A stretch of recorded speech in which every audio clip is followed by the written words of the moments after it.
Alright. Well, welcome, everybody. Sorry we missed last week. I was bedridden. But yeah, we left off in the midst of a forest fire. So let's go around the table and see what each person is doing in this moment. Brad, we'll start with you. Of course you would. The moment I say I'm going to be running around, would Well, start that's with why me. I'm doing you first, so then you can go and run for a minute. Um, I think there was some bodies up here. Yeah, I there's think some bodies where you are, I'm where Godric is, and where Miss Holly is.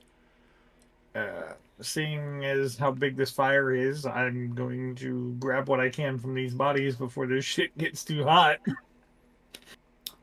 Okay. It's going to be like a quick snatch and grab kind of thing, if that makes sense. Empty out all the pockets super quick, that kind Yeah. of thing. I will put the items in the party sheet. And you can take them if you want them.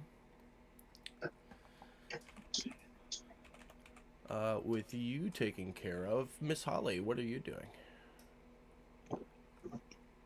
I was gonna go and see if I can find help with like being water or whatever. But I do want to try to use my telekinesis to bring down like a tree or something into one of those big fire things and see if that will put the fire out. I know it's a long shot because that could make it worse, but at this point, I just want to try to cut this fire if So I could. use your telekinesis to use a tree to try and put out the fire on the other trees. Yeah. Okay. That is going to get rid of your earthen grasp. Go ahead and make a charisma check for me. Charisma. Give me a second. My brain is slow.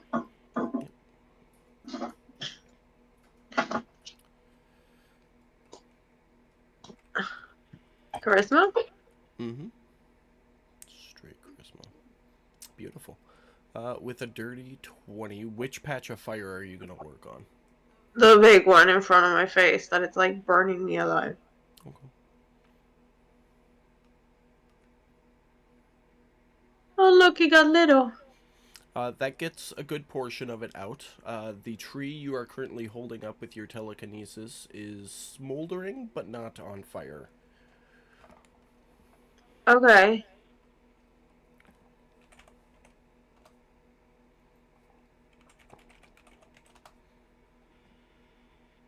Anything else you want to do with that?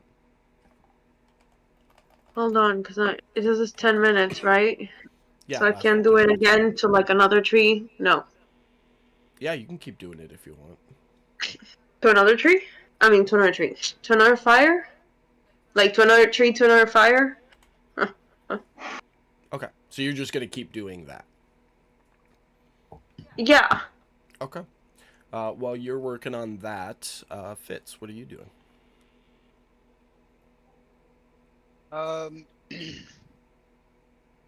well, I was in the process of uh cutting these trees along my move Mm-hmm. line there. Basically just trying to get them to fall the other way to keep the fire from spreading. Cut a fire line, yeah. Yep. Using the rod of lordly might and the great axe form. Okay. Are you going to keep doing that? Um, After what Miss Holly did, does it look like it's necessary at that point, or? Well, there's still a pretty raging fire right next to you. I would say, make a perception check for me.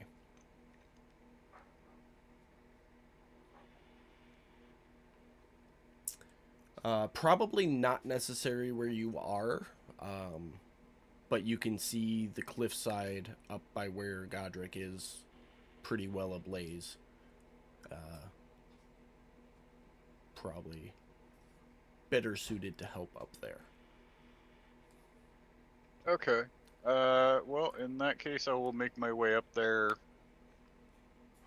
And I think at that point, probably the best thing to do would be to chop these trees down and push them down into off the cliff there. So like I push mean, them over here. yeah, because I mean, this patch is already burning and smoldering, so if we can get it all together, it'll be easier to smother. Okay. So a quick That's- run over here, start cutting trees. Yep. Kind of working. Well, that's not what I wanted to do. Working that way. Yeah. Okay. Go ahead and make a strength check for me. And then, Godric, what are you up to? Mm.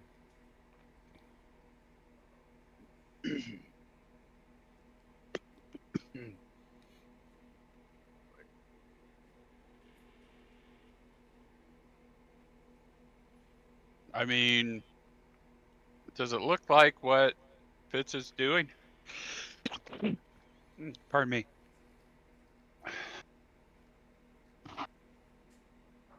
Does it look like what Fitz is doing is working? It looks like it would work if he could cut down the trees quicker. He's not used to wielding an axe, so he's a little slow on the chop. Okay, so I mean, can I try and knock some trees down with him with my mace? You certainly can. Go ahead and do a strength check.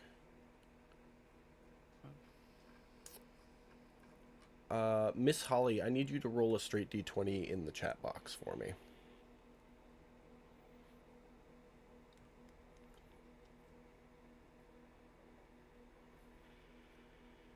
Okay.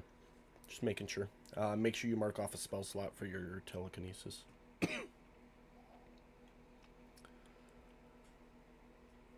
Alright. With a 21, you're able to work through getting all but, of course, the thickest trees. And then meeting up with Fitz. You guys have done a pretty decent job cutting a fire line, essentially. And keeping the fire kind of contained, getting the trees pushed towards the cliff, and keeping it from spreading. Meanwhile, Miss Holly has extinguished all of the active flames in the center area. There are still smolders and spot fires, but they quickly get snuffed out by the giant walloping tree. Okay, so if we manage to kind of reduce the flames up here with me and Fitz, I have at least one level 3 slot left. I'd like to use that to try and do the water thing again once we get it down to a level where it might actually make a difference. Okay. Because I know I tried it before and it was shrinking the big flames down, but Looking...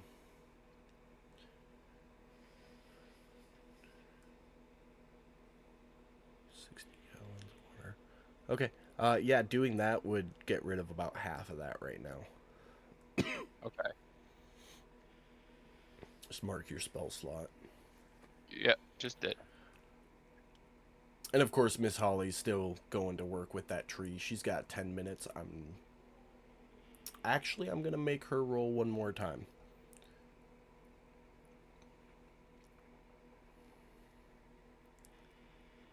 Beautiful. Yeah. 10 minutes of walloping with a tree, and there's nothing but a burnt patch of forest and smoke.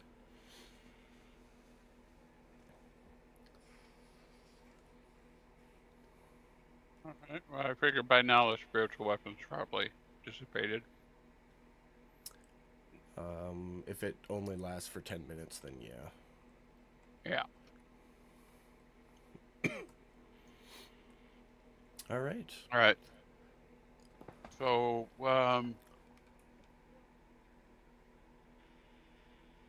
I need a refresher. What were we out here for? Hunting chimeras that had been attacking the village. You slayed That's right. 3 of them and a dozen or so hobgoblins that had set a pitfall trap Right, okay. to try and ambush anybody, but unfortunately they got you. And the, didn't the guards say that they are only aware of 3 chimera? Yeah. So, That was the most they had seen at any one given time, was how the report came back.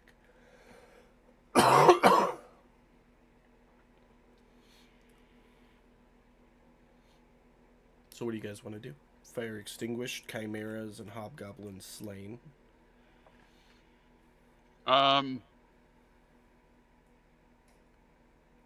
Finish getting whatever shit's left over. Divvy that up amongst the party. Ears off the hobgoblins and cut one of the heads. I don't know, which head do you think we should cut off the chimeras to bring back, guys? that's actually was going to be, my next question is, what is the more obvious part to a chimera that we could cut off and take with us besides all 3 heads? I was going to say the fact that it has 3 different heads. Yeah. In this area, probably the lion head. Okay. So I Goats say are we common and dragons are heard of, although super rare, but lions are unheard of in this area. So are these the type of chimeras that have the scorpion stinger on the back tail? let me... That's a great question. It is an outstanding question. I knew we were friends for a reason, Mike. They do not. Okay. I mean, I suppose we could cut one different type of head off of each one and go here.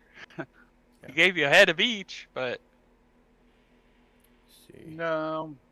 If There we you cut go. off all 3 of the same heads, then that way we can show them we killed 3 of them. That's what you're looking at. okay. So yeah, none of it really sticks out. I mean, the tail is kind of. I don't think you can mistake that tail for anything, but It would definitely be the lion's head if you were gonna pick one of the 3. okay. Taking Wait, 3 lions' is heads. that a dragon's head Mm-hmm. in the back? Yeah. That's why they were, or how they were breathing fire at you.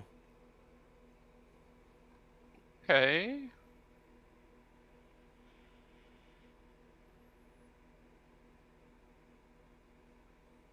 Somehow I think there's some kind of spell that requires a dragon's eye for something, but I can't remember it right off the top of my head. And fuck it, you want to take the dragon's eye? Let's take the dragon's eye. I'll get you a dragon's eye. Hell, DM, I'll cut the dragon's eyes out for him. Okay. Make a survival check. Yeah, let's just do dragon's head.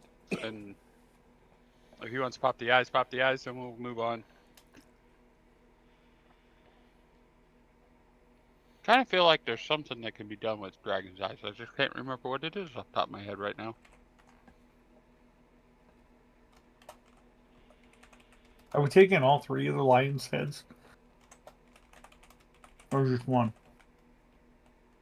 No, I want to take all 3 to prove we killed all 3. Yeah. Oh. Damn it. Alright. Dragon eyes are in the party sheet. Beep. I called dibs on the lion's teeth when once we turn the heads in. Okay. I don't know why, but I feel like Now, I is he can. doing that just for the eyes, or is that for all of it? You guys can harvest whatever you want. You just let me know and I'll tell you if I need a roll for it. Yeah, I'm No, gonna I say. mean, you just had him roll. Was that just for the eyes, Oh, or is yeah. that for the No. heads and eyes? That was just for the eyes, to see if he could get them out without destroying them. Okay, Do, so do you want me to get the heads? yeah, we definitely need heads, but I don't want to be here all day. So, I mean, can I either help him or cut one myself? Oh, there's no roll or anything to cut the heads off. It's just if you're Okay. harvesting something to see if you harvest it without damaging it. Okay, well then You in know, that like case, if you're harvesting dragon scales, you know, you're Yeah. pulling them out like you're scaling a fish. So it's to check and see if you can get them out without them shattering, so they're still usable. gotcha. So that's why I have. That's the only reason I have you roll. So Okay. Well But yeah. then, I'll pop a head while he's working on a head and his eyes. okay. Did you get what you need off the party sheet, Brad? Yeah, I pull. Everything's been pulled. So I have a couple longbows and long swords if anybody needs some, and then. You did grab those whistles, right? Well, I only grabbed from the guys that I was at. My next question, once everybody was done doing their thing, was I was going to ask the DM if we can grab the rest of the stuff from the rest of the bodies, because I only grabbed the ones that were over by me. Yeah, I just want to make sure we at least get one of those whistles so that we can show them to the guards show them this is what was happening. I say we take all of the Chimera whistles. If I there's any agree. 3 of them. They're in the party sheet. Brad, you can double the equipment you just picked up. And then I'm putting the coinage in the party sheet right now. I was going to say you can. Ooh, make sure we loot the boss. He might have something different. Well, He might have some better shit. That was everything from all of the characters, right, Jacob? Yeah. Yeah. All right, so let me do that. And then I would say divvy up the money amongst everybody.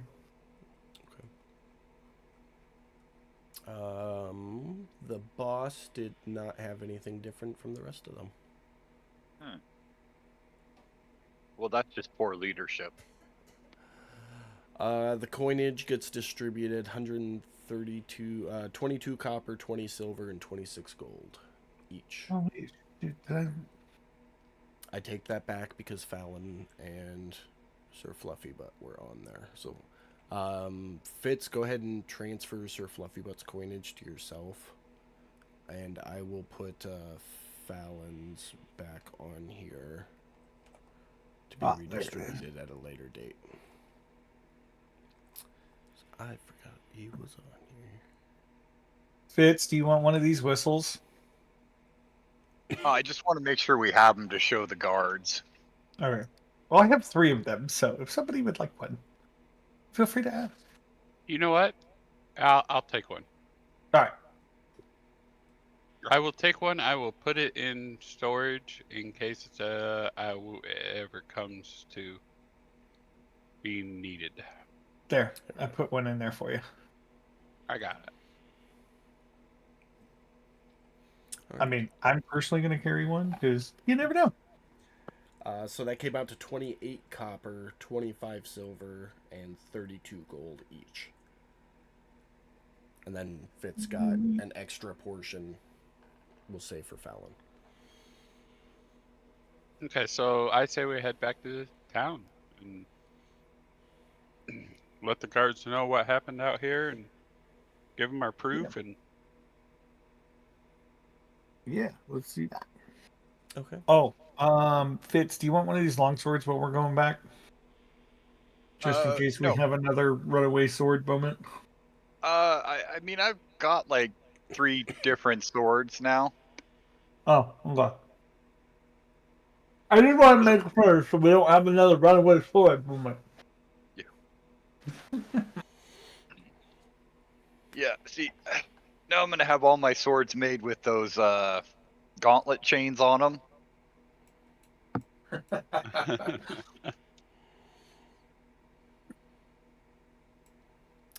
right. Well, you guys make your way back to town. It takes like a wonderful 20 minutes, if that, to get there. You arrive back. You can see the captain of the guard, the one that was issuing orders at the beginning of the attack, standing there and doling out orders, still dispatching troops into the forest. And as you walk out of the woods and across the clearing to the city, Lion's Head's in tow, he just kind of stands there with his jaw agape. Gentlemen, I believe we have solved your problem. It would appear so. All three, huh? Yes. Apparently, some hobgoblins keep summoning them. Fucking hobgoblins. Did you take care of them too? Yes, the lovely Miss Holly set them on fire for their sins. So that's what that smoke was. We saw the meteors rain down from the sky. We weren't sure what was going on, but we sure didn't want to deal with anything like that. Benin, you got 2 of those whistles. Why don't you give the captain here one of those whistles? I'll pull one of the whistles out and toss it to the captain. This is so you know what they're using to summon the chimeras. I'm not 100% sure if it's a magical summoning or if it was get your ass over here summoning. You know what I mean? Catches it and looks it over for a minute. He goes, "This looks like just a regular reed whistle, like what we use to train our dogs with." Yeah, well, hey, dude, this is what they were doing. I'm just Lifts it giving up you and information. blows into it. Oh, fuck. He stands there staring at the sky. I don't know how it works, man. I'm just letting you know that. Well, that's... if it was magic, I'd want them to show up while you're still here. So sorry for not asking you first, but tough shit. I wasn't going to do it without you. So we can have stranger danger whistles. Okay. Well, either way, so that should help, yeah. Ben's gonna look at him. I mean, you definitely killed him. So. All right. Ben looks at him and goes, "If you're not gonna use that, can I have it back?" What are you pointing at when you say that? The whistle. Oh, You have one, bro. You have one. Here you go. It's all yours. He scoops it up real quick and throws it in his bag. All right. Well, And of course, a reward is in order, as you don't work for the city. I mean, you work for the kingdom, Sir Godric, but you didn't have to. So, I understand you have an order in with the blacksmith. yes, sir. Yeah, I'll be sure to credit you a portion of your account with him. That'd be great. Thank you. Above table, I think you guys paid everything up front. Yeah, even though we did. He only asked half. It'll be 400 gold. So, however you guys want to divvy that back amongst yourselves. I think Godric paid for it all. Yeah, Godric paid for what I couldn't cover, and I think it was a little more than 200 gold, so... Well, they're going to credit 400 of gold on the order, so... So I'll put 400 gold back in there, is what you're saying? Yeah, whatever. That gold can go to you, Godric. All right. I won't argue right now. Oh. 372. All right. If you don't need anything else from me, I've got a bunch of dispatches I need to get recalled. Absolutely. You handle what you need to handle. I think we're going to now that we've helped the city in some way, shape, or form, hopefully it'll boost you into getting back to square one. In the Till meantime, I think we need to get some rest till morning. the next creature comes along. Well, yes, Oh, safe travels. there's always something, man. There's always something. But at least these ones are out of your hair. Oh, with these But damn rips opening up everywhere, it's only a matter of time. Well, if you need us to we hunt are any more, working let on us that. know. If you're in the area and you see the city burning, you know we need help. Gotcha. Copy. Fire means help. Got it. Kind of gives Safe them travels. the finger guns. All right. Maybe So, next time we stop by, there'll be roast a pig instead of the town. I guess the next question for the group is we've done some help. Isn't it evening, midday? It's like late afternoon, because you guys had spent the afternoon having a few drinks when the attack happened. Yeah. Having a very awkward conversation about Miss Holly getting laid and whether or not she was going to marry Mark. Wow. Yeah. I remember that conversation. I don't remember the details of it. I just remember Fitz going, "Oh, thank God," when the warning bell went off. Yes. Fitz and Miss Holly. I mean, I was just trying to, stretch my clerical duties, and I mean, if you need somebody to proceed over the proceedings. Anyways, with that said, do we want to stay in town for the duration till morning, or do we want to go back to the ship? I mean, we left the crew to watch the ship, and the patrols were going to swing by and check on them every once in a while, and they'd come get us if something happened. I remember that much. I would say we just stick in town then. I'm fine with whatever. Between All right. Brennan and the dwarves, I don't think there's probably much risk. Well, I know this really nice little gnome that runs a little complex. We can get a rooms and get something to eat and drink there. Well, let's head over that way. Is Actually, Mark I think sharing a room with we were Miss there Holly? earlier, weren't we? Yeah, you guys, that's where you were having Yeah. the awkward conversation. Yeah. So yeah, go back there. Yep, so you'd all met Jelena. Yeah. Of course, word is spread quickly of your deeds, and she offers you a free meal and a free drink, and if you need a room, a free room for the evening. Oh, much appreciated.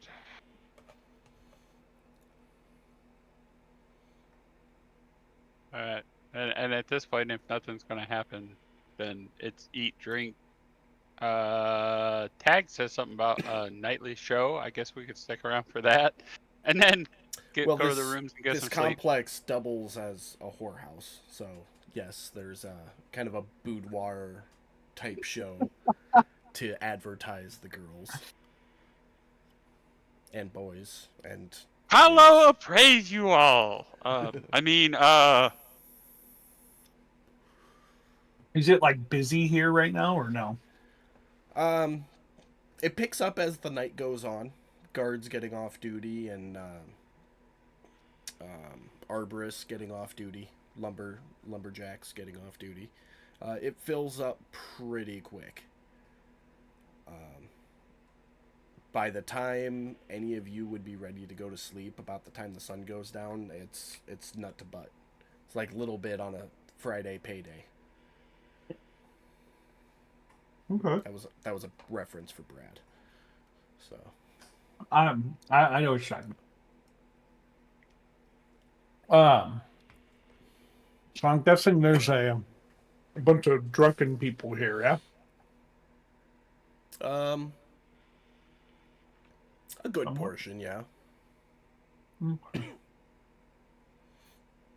Does anybody, trying to think from Fennon's angle, does anybody look like they're like playing games or anything like that? Anything interesting? I mean, he obviously has been to one semi-whorehouse-ish, I guess, You talking like before. card games, dice games, that kind of stuff? Yeah, Like anybody that looks gambling? like they're like throwing money and stuff around right now. Yeah, Is there there's any some truth or dare going on in the corner? Is there have I never? never have I ever. Yeah, right. There's definitely some routine bar game shenanigans going on, as well as some gambling, some dice and cards. He's gonna like walk around, kind of start inspecting the games and kind of watching, Okay. learning the game. What are you looking for specifically? Like just how to Um, play, or well, he's observing the game. So the best analogy I can give is he's studying his prey. He's looking to see which one might have something that's worthwhile, tiny monies kind of thing. okay, But he's also looking to pay attention to the game, see if there's any maybe exploits or anything that he notices anybody doing. He doesn't understand the games, but he understands how to follow patterns, stuff like that, if that makes sense. okay. Um, I mean, to keep it pretty simple, the games are easy enough to pick up on. Dice is whoever rolls the highest of 5d6 wins the round. Quick and easy. um, Cards, it's for sake of expediency, it's the same thing. Um, there's some other types of games like arm wrestling and dagger throw darts, which is just like darts, but it's played with daggers. Ooh, that sounds fun. As far as a good mark, make make an insight check for me.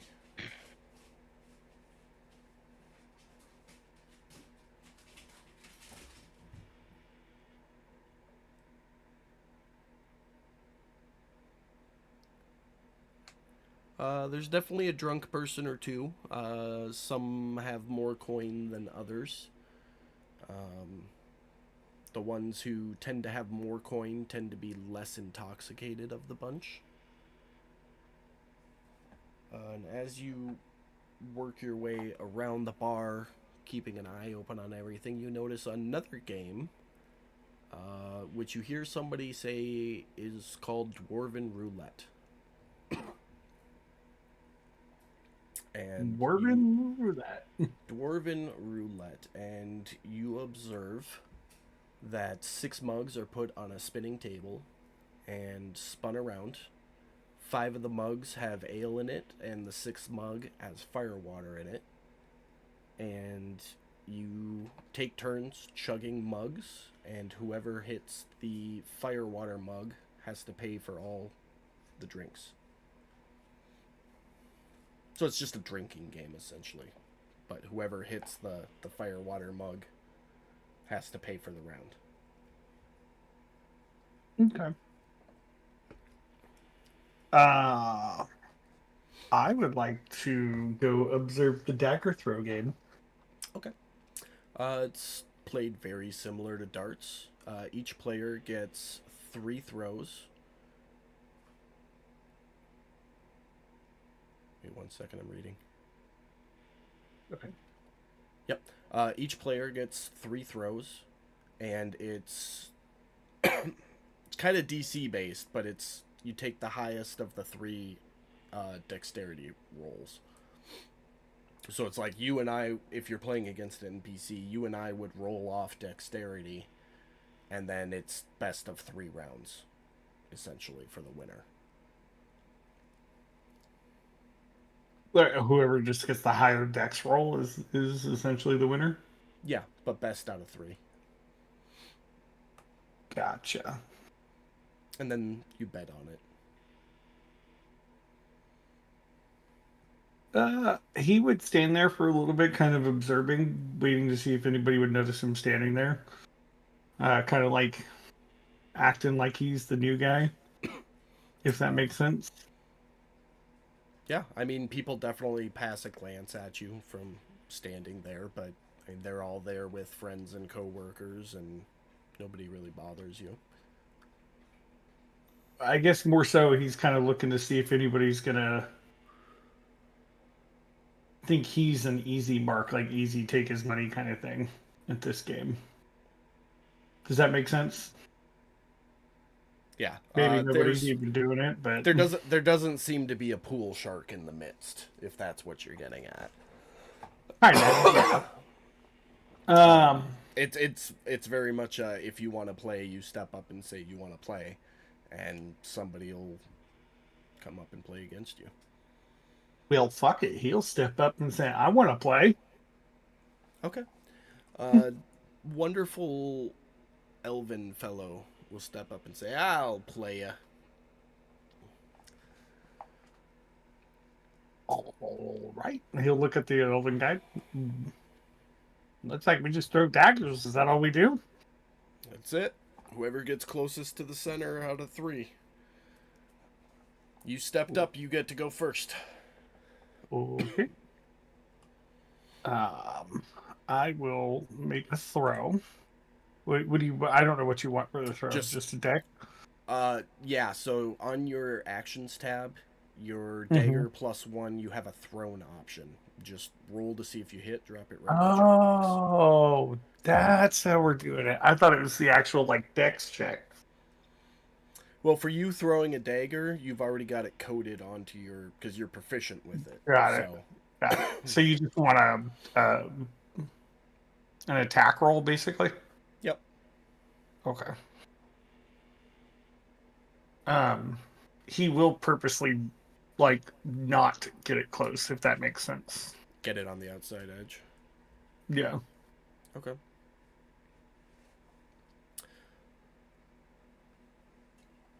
All right. So the dagger lands exactly where you want it to. The elf throws his. It lands an inch or so from dead center. Oh, we need to back up. How much do you want to bet?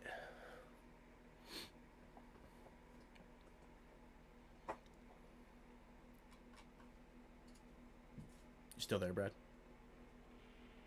Sorry, I was muted. Sorry. What's the typical bet for them? You've been seeing them do like 5 silver, maybe a gold, if they're being extra rambunctious. Okay. It's not a high stakes game. It's a bar game. So yeah, I'll start with the let's say 5 silver. 5 silver. Okay. Yeah. He'll match it. So you throw your first one. It hits on the outside ring. The elf throws his, and it dings a couple inches from the center for him to win the round. Hey, DM? Yeah. Before you go too much further with him, how far away are they from me? We're in a small bar, so yeah, you're all in the center of that complex on the map there, so you can definitely see what's going on. Is he about 30 feet away from me? Within it. He's within 30 feet of me? Mm-hmm. Okay. I'm gonna go, Benin! Yes. Apollo Before be he with you, my throws the friend. second one. Thank you. Is that hopefully you'll bring me some luck. That lasts for a minute. Yep. It's concentration, which I don't have a effect for concentration for some reason, but yeah, for the next minute. Okay. So if you're ready, Fennin, go ahead with your next roll. Yep. So as soon as he says that, he'll say, "Oh, thank you," and he'll burn and throw his dagger. Trying to move it somewhat more in. Okay. If that makes sense.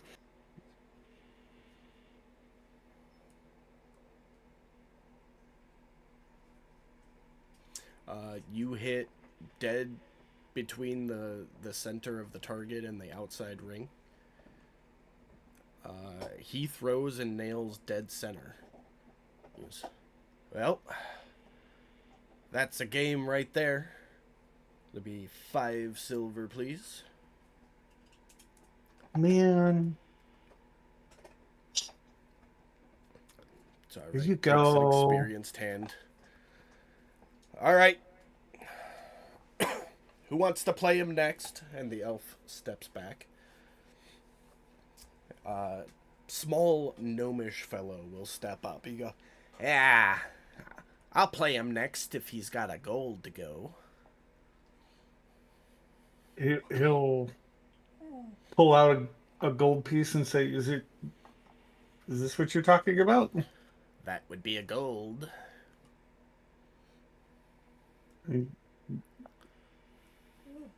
All right. Let me see here. It's a throw, right? Yep.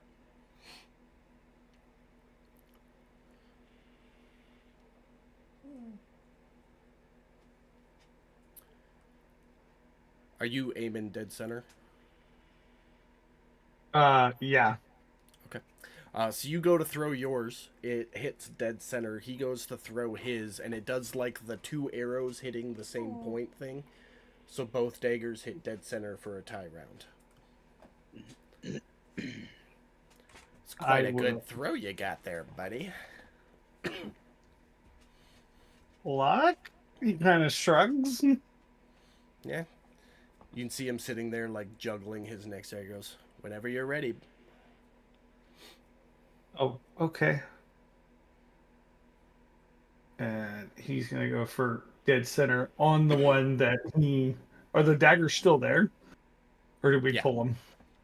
Nope, they're still there. So he's gonna try to split the gnomes.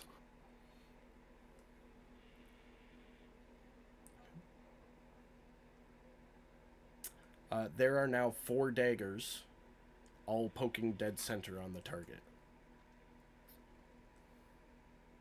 You look at him and go,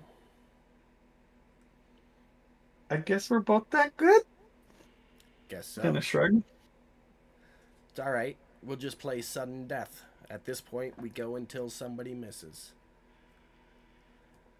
Okay. After you.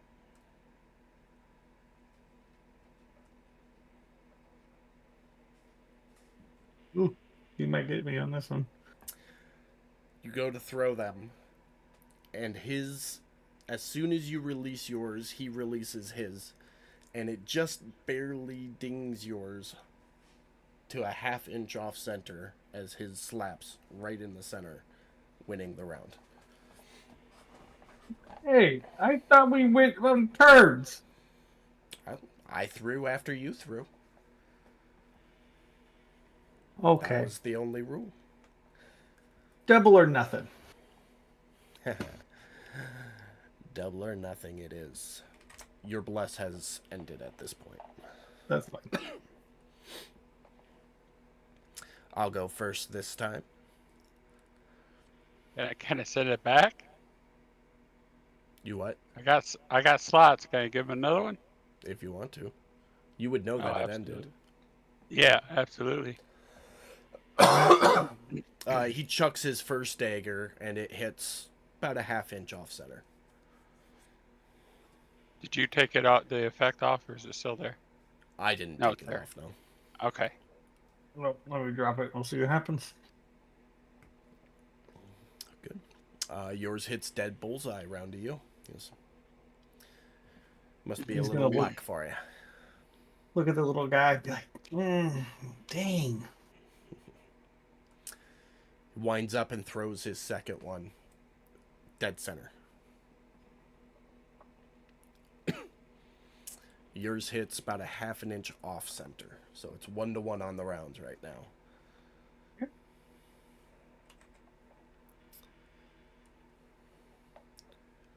As soon as he throws, I'm going to mimic the same thing he did last time. They both fly. And yours, like, wedges up right next to him. as it hits the board, both hitting dead center for a tied round. Sudden death once again. He kind of does the whole motion for him to throw. Chucks it. Hit 18s, man. The daggers fly. Were you trying to do the same thing again? No, I was, well, I mean, fuck it. Yeah. I mean, he's going to miss horribly, but yeah, sure. So he lets his go, and you let yours go immediately after. He like curveballed his dagger, so when you throw yours to knock into his, there's nothing there, and your dagger actually flies just a little bit right of center as his like does a curve and comes down right on center on the target. He goes, and that'll be 2 gold to me.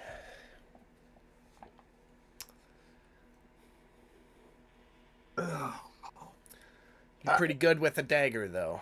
This was fun. I mean, we could do bows. You want to do bows? No, it's a dagger game, but like I said, You'd like this? like I said, You'd it like was to fun. scissor with me? Scissor with me. I'll tell you. What? He goes, I'll tell you what, and he flips the 2 gold to you. And he goes, it's been a while since anybody's given me a good competition. Get yourself a drink with those winnings, and have yourself a good night. And he turns and walks away. This little gnome wrapping his arm around, like, the knees of 2 tiefling girls. He goes, all right, ladies, let's go to bed. Clearly, he's a big shot. All right. Well, Fannin will turn and he'll kind of walk, and as he's walking out, is there any, but there, I mean, I don't think there's anybody there that's probably got money out on the table or anything like that. The people playing dice and cards have, like, the pots on the table. Mm-hmm. But nobody's just, like, sitting with their money out. No, like, coin purses visible on the belts or anything? Yeah, there's here and there. Yeah. Mm-hmm.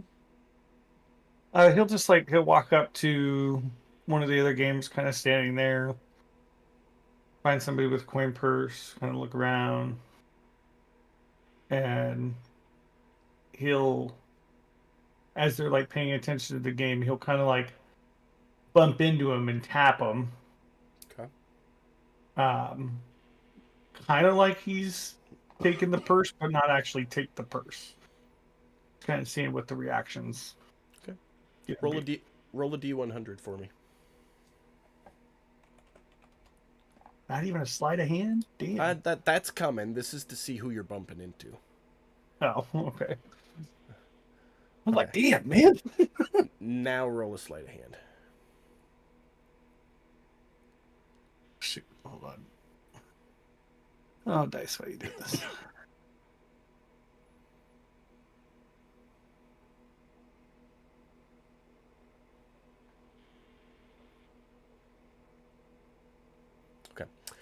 You bump into a large, daunting half-orc fellow who, once he speaks, you realize isn't as intoxicated as he probably was, and is not happy that you interrupted his game of dice. He's, better watch it, runt. I'm sorry. There's a lot of people around. Not my problem. Puts his hand on your chest and pushes you. Will be a shove, so if you would like to avoid it in any way, go ahead and athletics or acrobatics. Actually, I will let him shove me into the crowd, and as I do, falling back, seeing if there's any like. Well, first let me fall back and see what happens, and then I'll go from there. Okay. With that kind of a strength check, he is going to shove you a solid 10 feet into a table. You're going to take 2 points of bludgeoning damage from the impact. Okay. But you get pushed 10, 15 feet away from him and kind of do like the got pushed into a bar, like, thing. Damn, don't even run into anybody? Nope. Well, Everybody, shit, there goes that as soon as he started talking, everybody kind of cleared because they knew what was going to happen. again. Okay. The, Well, obviously, I'm not very good at this, so. the half-orc chuckles to himself and goes, fucking runt. Whose hand is it? As he turns back to the table.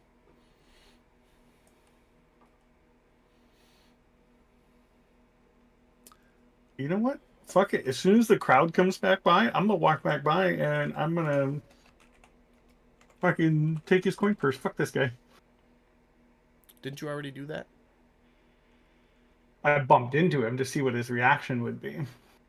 Well, you rolled a sleight of hand check. I thought you were grabbing it when you did the bump.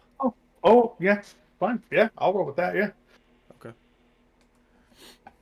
Nope. You did get the coin purse. Okay. That's it. He'll just wander around the bar. Sorry, I gotta go deal with the dog. Dog's acted out. Okay.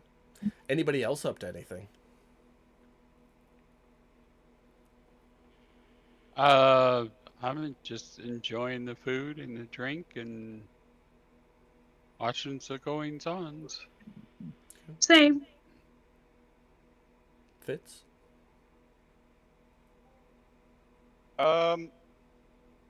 I really the only thing I have planned for tonight is just more praying to Paylor for what to do with this sword. The long sword you're getting made? Is that what you're Yep. referring to? Yep. Okay. All right. Go ahead and roll your D100 for prayer.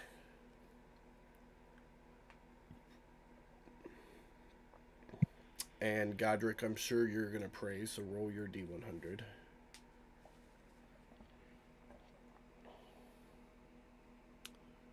Three. 3.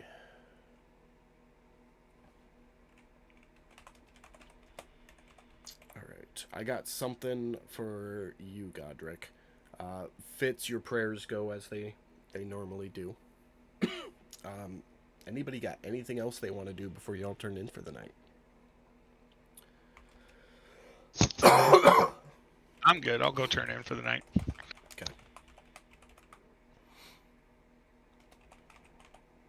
But, what kind of entertainment's going on tonight? It's a burlesque show. Right, yeah. Can we get more species specific? All inclusive. All inclusive. Roll a D100. It is all inclusive. All genders, all species.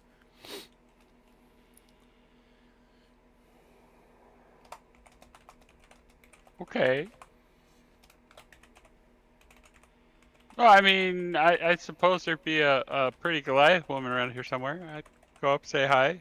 See if she wants to talk about the words of Apollo.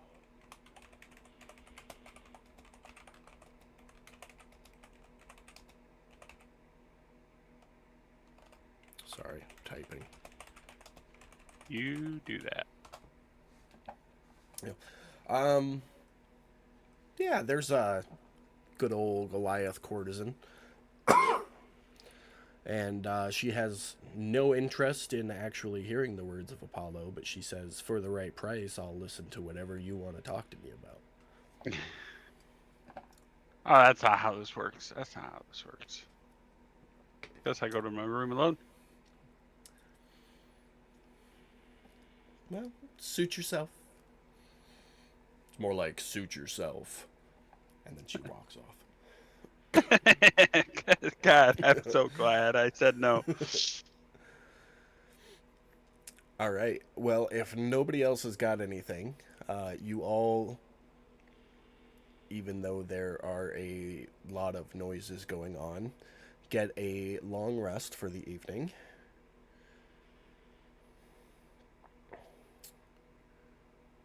Which has just been clicked for everybody. You wake up in the morning. Breakfast has been brought to your rooms. Eggs, bacon, and mead. And yeah, day's yours. Let's go look into getting our stuff. So he did say afternoon for the order. I know it's been a couple of weeks, Oh. so I'll remind you. Okay, so I don't know. Anybody have anything they look into or do or? Nothing in particularly, really, no. No. Okay. Well, with that said, I say we just go hang out at Chadrick's and wait for him to finish. Cover Yeah. a little bit. Why not? Because honestly, I'm ready to get back on the road, but we can't till he's done. So. Yeah. Okay. Well, aren't we also waiting for something from the wizards? Well, that's after we obtain everything else and we're ready to go. But I mean, our ship can't fly till we get the crystals. Right. So Right. we're collecting all the stuff that we're supposed to be collecting here in town, and then we're going back to the ship. We will contact the wizard. The wizard will send us where we need to go. We had decided on coming to town and getting all this sorted out, then moving on to the next part, which is getting sent to wherever. The wizard needed potentially a couple of days to prepare a scroll for you guys before Yes. sending you into the elemental plane of air to capture some type The of air essence. elemental being. Yeah. So. Yep. All right. You guys make your way over to Chadrick's. He is hard at work, putting on some finishing touches throughout the morning. And he will present you with equipment as it finishes. This is all going in the party sheet. Okay, so arrows are going to Fennon. Each of us should be taking one of the daggers. I didn't quite have enough for a quarterstaff, but I saw the lady carries a crossbow, so I figured some bolts might be of use. Okay. So Fennon, take all the arrows. I guess Miss Holly's taking all the bolts. Fitz, you're getting the longsword. Yep. So get that out of there. And then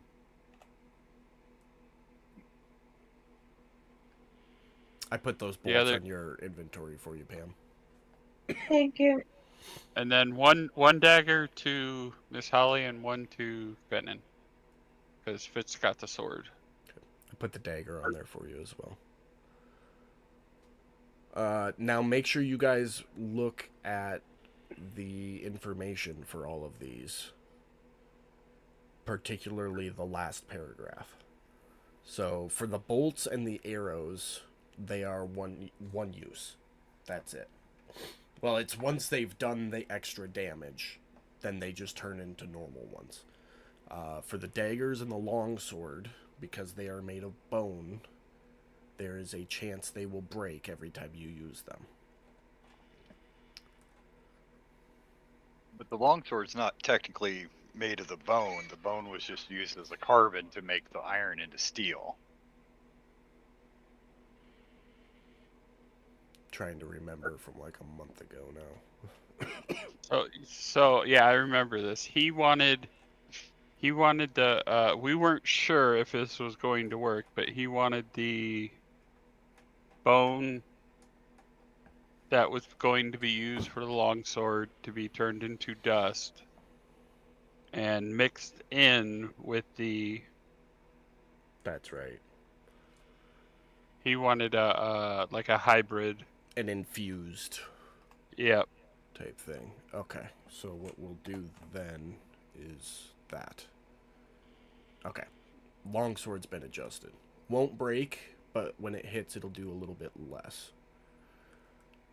Just 1d6 less.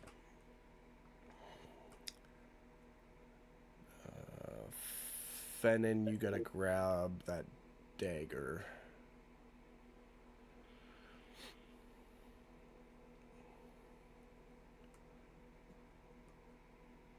And Fitz, I'm tossing the longsword in your inventory there. Okay. Oh, and don't forget, I had him put my elaborate symbol of Palor into the hilt of the weapon.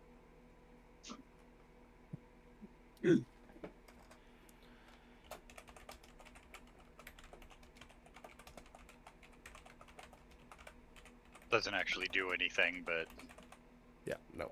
But I put a note in there just so it's not forgotten. And with that, we thank the man for his awesome craftsmanship, and we'll be on our way.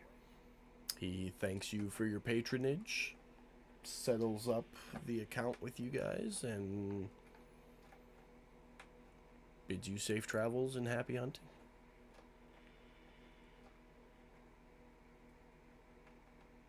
Now, is our mounts still around, or do they disappear at the end of the day? They are still here. I believe they last for as long as they last. Okay, yeah, until they die. If that's the case, then we hop on and go.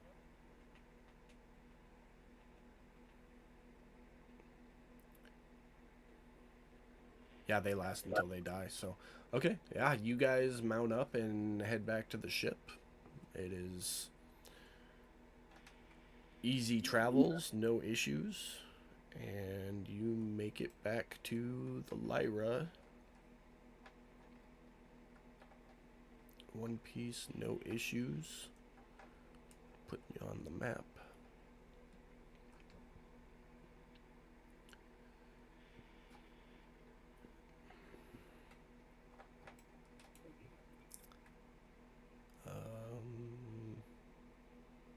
Yeah. Mark's there as you arrive, talking to Misty. Okay. I'm Isn't gonna get close and ask if anything happened while we were gone.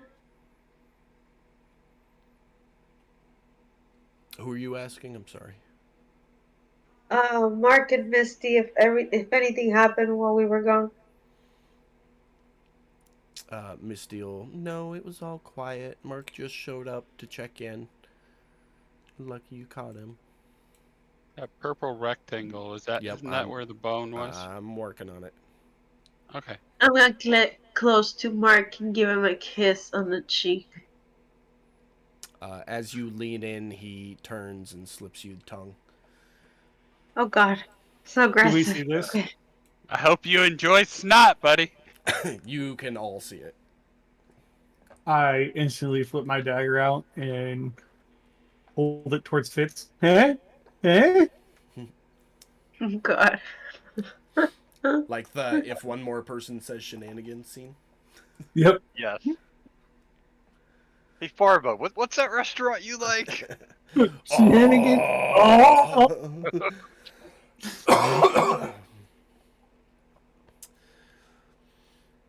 All right. Who's up to what? I think I'm like 7 foot. That helps. Not really. 7'2". Yeah. Oh, okay. Well, in that case, I mean, at this point, I guess we contact the wizard. Turn to Miss Holly, and Miss Holly, you got the receiver orb receiver, whatever you want to call it. The orb of receiving. Crystal ball. The crystal ball. The ham ball. I don't know. I Crystal call it a ball. radio, but it's not a radio. So It's kind of like a radio. instead of a ham radio, we'll call it a ham ball. Something like that.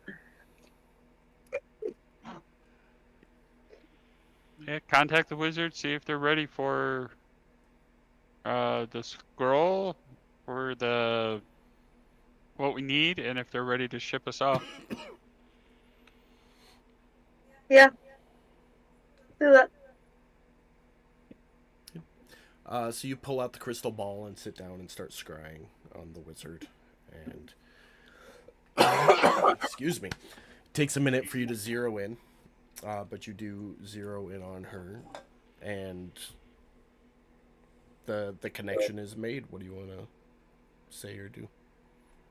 We are ready. We got the stuff we needed. Can we please get transported? And there's a scroll ready. As Don't soon forget as you the say scroll. that, she goes, "Ah, fuck!" And you can see her while doing this. She was working on something as you talked, and you spooked her, and now there's like a big scratch mark. She goes, "You scared me, Miss Holly." Anyways, if you're ready, I'll open the portal and bring you here. It's like the little Ewok. Am I scary now? Am I scary now? We're ready. Okay, give me a moment. I'll open the portal and bring you here, and then we'll send you off from there.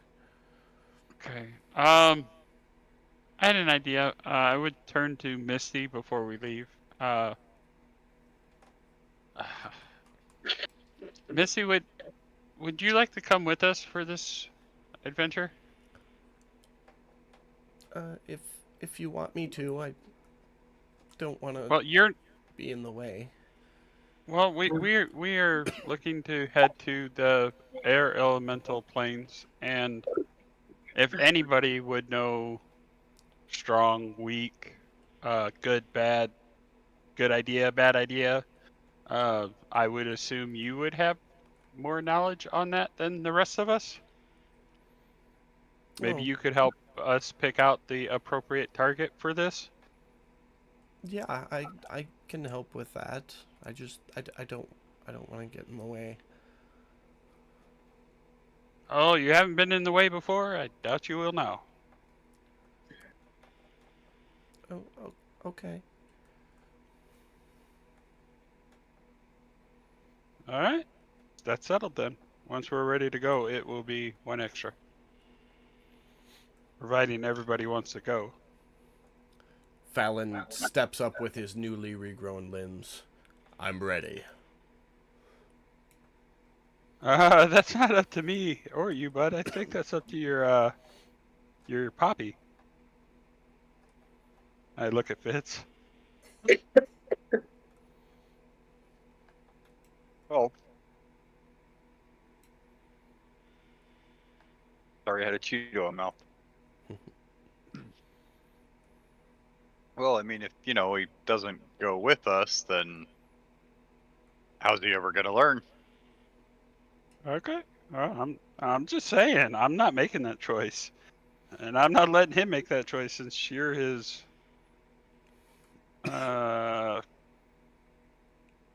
whoa, I can't Your remember the faja. word right now. Your Yeah. faja.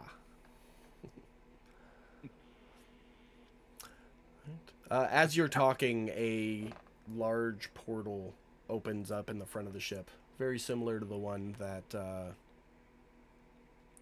Vadre had walked through to arrive here. Is anybody not walking through it? If the crew's I'll be walking going. through it, then I'll walk through it.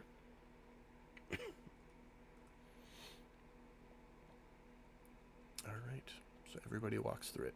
Got it.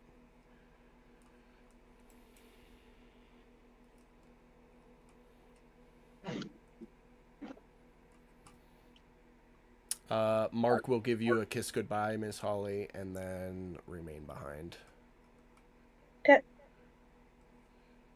And you all arrive in a familiar space, for some of you at least. Bear with me, I'm just... In the stable area of the wizard's quarters. Isn't that They where we ended up before? have a stable area here, but this is like the entirety of their living area. So over by where Yeah. Vadre is, those are like desks with papers and arcane equipment. All these brown things, these are all bookshelves filled with items and artifacts and books. Then there's two kind of scrying stations, if you will. Teleportation circle that you guys just came in on. Living quarters in the bottom right. The two Pegasuses in a stable area in the bottom left. And then there's the little, whatchamajigger, I can't remember what the hell they're called. Quaddle. Which is one of these guys. Yeah. I remember him. Fluttering around the shop.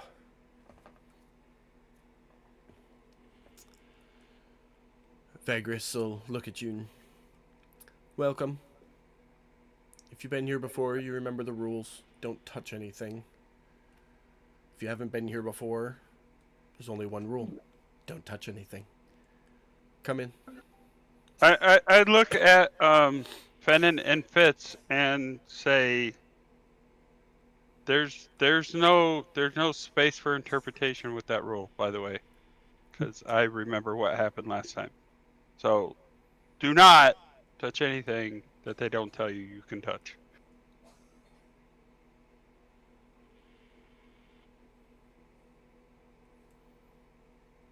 So I know these guys weren't here the first time we were here, so they don't know what happened, and I don't want them to find out what happens when you touch things you're not supposed to touch.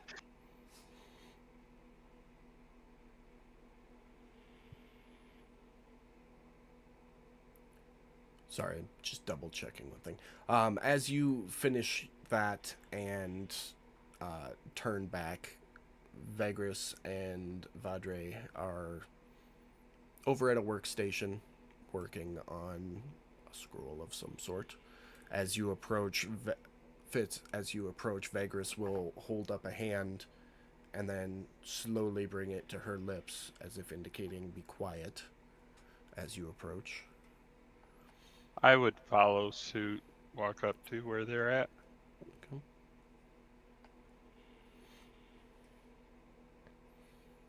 Sir Fluffy Butt going for a sniff. Yep. I sized them wrong. I thought they looked a little big. I remember them being like extra big because they were special.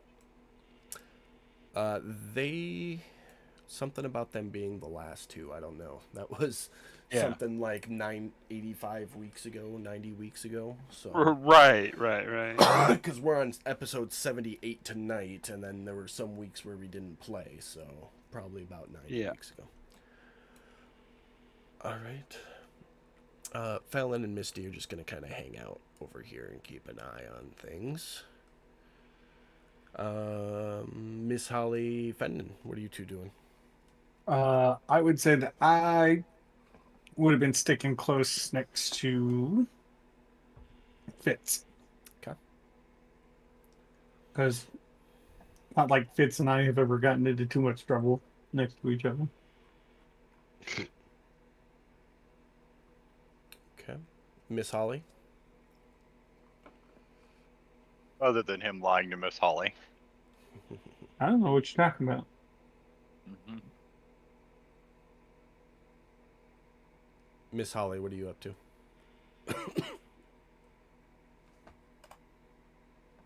Check your notes. I missed everything because I had to step away. What happened? What are you doing? I'm gonna move with the rest of the crew. right there. Okay. So as you all approach, you will see Vadre working very delicately on some calligraphy on a scroll. Anybody who wishes to can make an Arcana check to try and read the scroll. If you're proficient with it, I should have included.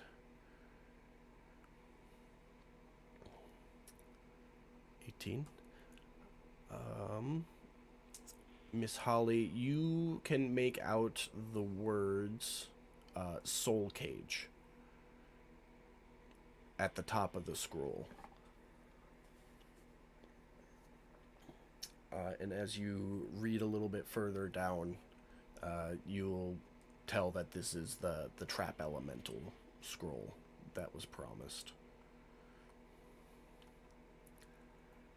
Okay. You all stand there for a few moments as Vadre is working on this scroll. And after 5-10 minutes, she puts the last little flourish and then some sand to dry the ink and dusts it off, rolls it, wraps a small piece of twine around it, and lets out a huge sigh of relief. Well, now that that's taken care of. She holds the scroll out. I look at Miss Holly, then nod at the scroll, do the kind of head tilt thing. Go ahead, Miss Holly. You're our magic user. You're the one that's going to need to read it, so.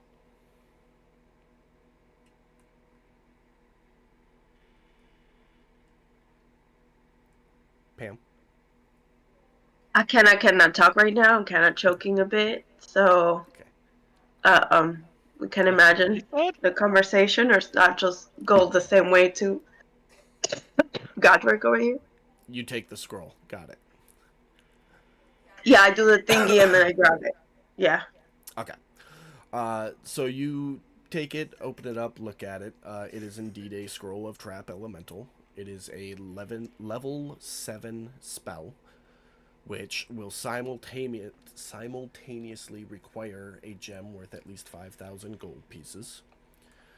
The spell needs to be cast as an elemental is dying, so it is a reactionary spell. When you see an elemental within 60 feet of you die, you can use your reaction to use this scroll and the gem. You have to have both in your possession to cast the spell. Once the elemental is trapped within the gem has an AC of 14 and 90 hit points, and can only be repaired with a mending cantrip or proficiency with jeweler's tools. This is all in the scroll, which is in your inventory. The gem must then be mounted permanently upon whichever craft or structure the power is to be applied to. And while a soul is within the gem, it will emit dim light within a 20-foot radius.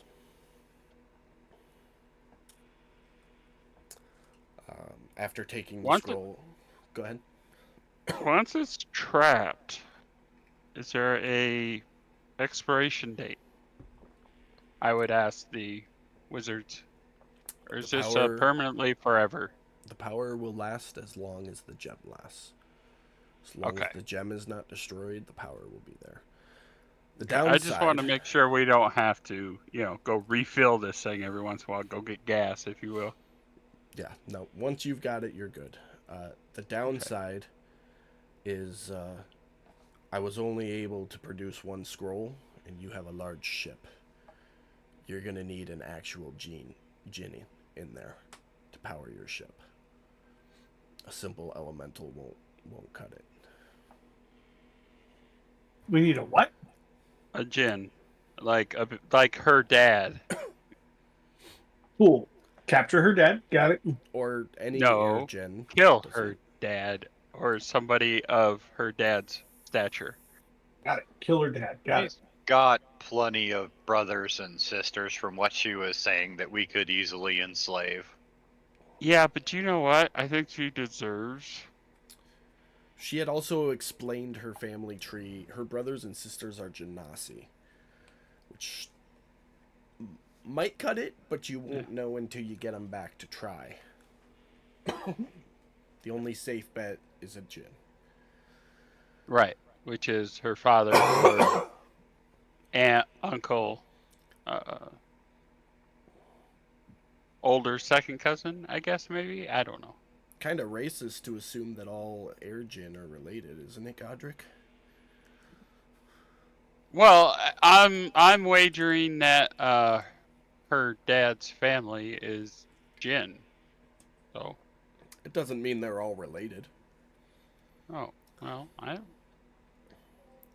Could be. They okay, might maybe be. I'm not saying maybe they're I not. am being a little bit racist here. Okay, I'll admit it. I'll be the first to admit it. Maybe I am because of my ignorance. But wasn't he saying literally her aunt, her uncle, her father? Yeah, that's because I'm assuming the whole family up to that point were Jinns. Yeah, but that doesn't mean all Jinns are related. Right, I mean, but he's literally talking about her relation. Oh, absolutely. Right. If you got one of her relations, then absolutely they would all be related and they would all be Jinn as long as, they're actually Jinn and not Genasi. But if you're going to the plane of air, which is where I thought we were sending you, and you run into a Jinn, there's no guarantee that that Jinn is going to be of relation. It might just be a random air Jinn. Okay. Now, if you wanted to go to her father or her family, we could probably make that happen within a margin of error. Before we Kind of what I'm planning. Before we proceed, I will call Misty over. Misty, can you join us for a second, please? Yes, come plan to kill your family with us. Yeah, who we killing? Once shy and shit. Yeah. I will introduce her to the wizards. This is you guys. This is Misty, and that guy's Fitz's lackey. He Misty, has can a you name? Fallen. Fallen? Yeah. Fallon. Fallen. Like Jimmy. Got it. Jimmy Fallon? Yeah, like Fallen. He likes to fall all over the place. I get it. God, calm down, Fitz. It's okay. Anyways. I think he's just pissy because he found out that Lord Apollo can't sexually satisfy a woman. He just hasn't been the same since he heard that. Calm down. Calm down. Anyways, I look at Misty and I'm like, Misty, so our original game plan was maybe a couple scrolls, a couple air elementals to power the ship. It looks like we're only going to be able to do one, which means, and because the ship's so big, we're going to need more power in one crystal, which means we have to find a Jinn. Obviously an air Jinn.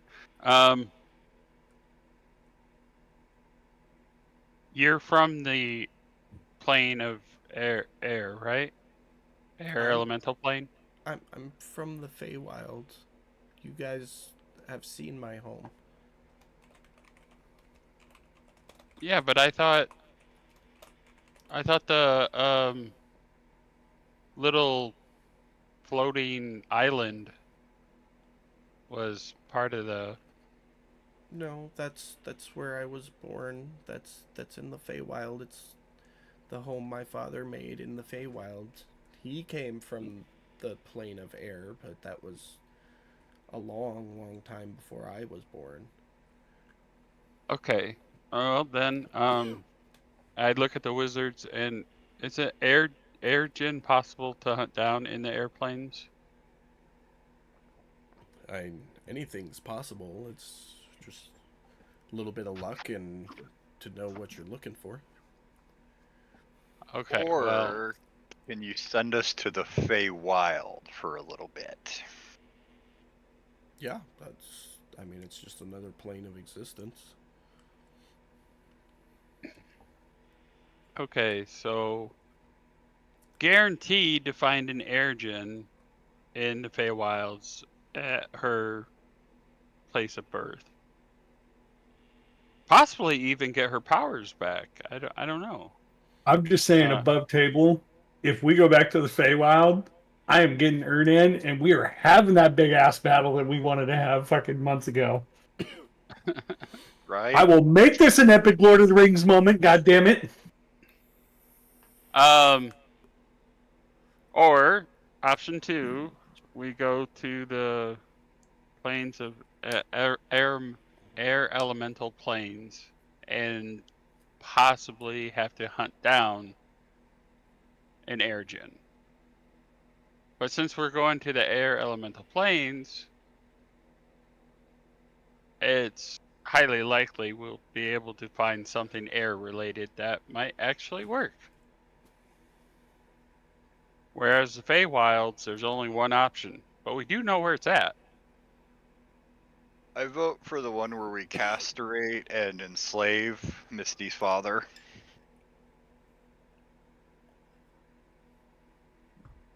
I mean, we took quite a beating on our ship. We weren't quite ready for it either, but Yeah, it's gonna look much different when we show up in armor. yeah, for sure. And with a bunch of friends. And you know, with my rabbits doink and hanging out, lycanthropes. yeah, we did that with my doink hanging out. Yeah, no, I got that. All right, bud. And he stole from one of us. He hurt one Yeah. of us. Misty, what's your feelings on this? I don't care. I mean, there's got to be some level of caring here, hon. We're talking about. You can see that she is highly uncomfortable being put on the spot to make a decision. I'm not asking you to make the decision. I just want your input so that it is included in the bigger decision that everybody is making. Okay, who's in favor of the Feywild? I mean, Fitz, you Fitz will can raise put his both. hand. You don't need both hands up, Fitz. You only need one. well, I mean, Bevan goes with 2 hands, puts them up. You can hear Sir Fluffy Butt from over by the stable. That's 3. I mean, Fallon will put his hand up with his lord. Yep, Of that's course he 4. does. I mean, I will agree that knowing that we know exactly what our target is in the Fae would make this go a lot quicker, and time is always of the essence with our situations. And We we get to also have destroy a allies. great evil. Yes. And we have allies. And we have allies. Rabbits also- and tigers and bears, oh my.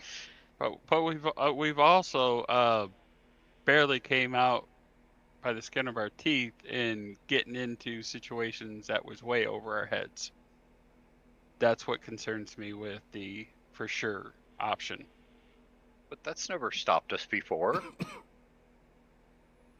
I mean, Usually encourages us.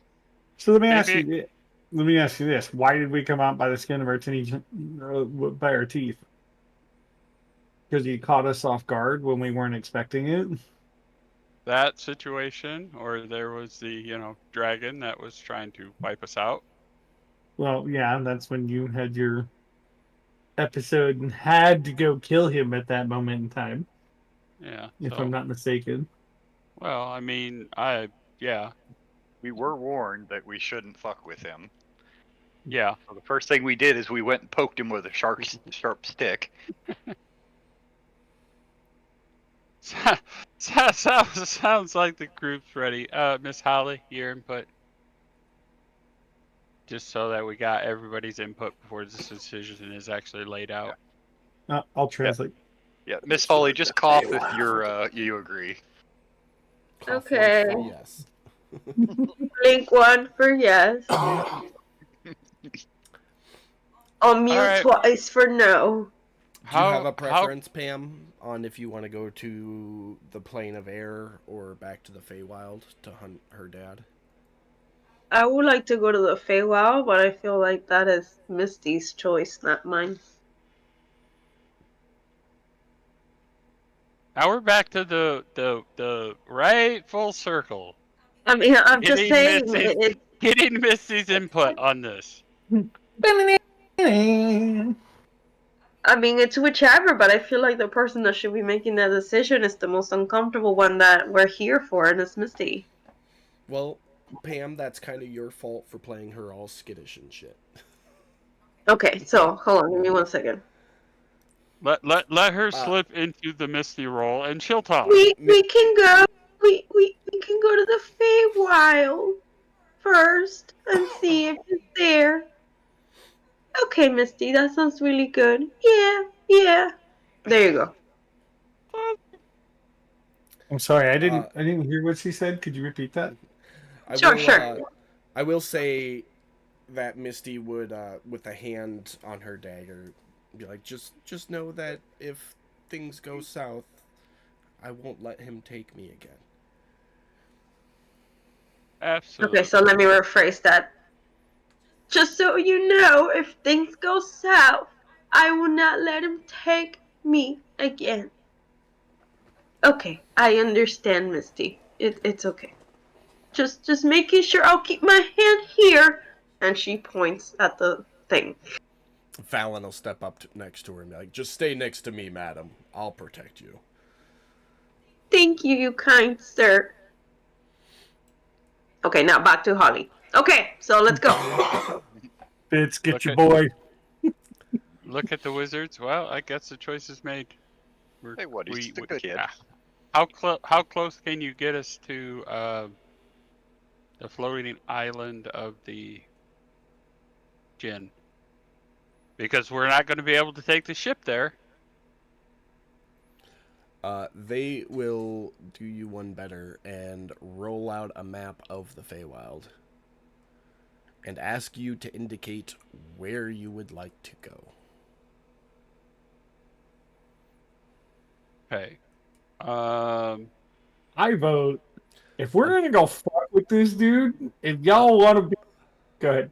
Do you guys need map reorientation No. to know where things are? I don't, but where was the island? That part you need. Like farther north from that circled X is off the Okay. map, like up here. That's where Okay. we fought the turtle at, right? The turtle Yeah, you but- guys fought in the cove, like right here.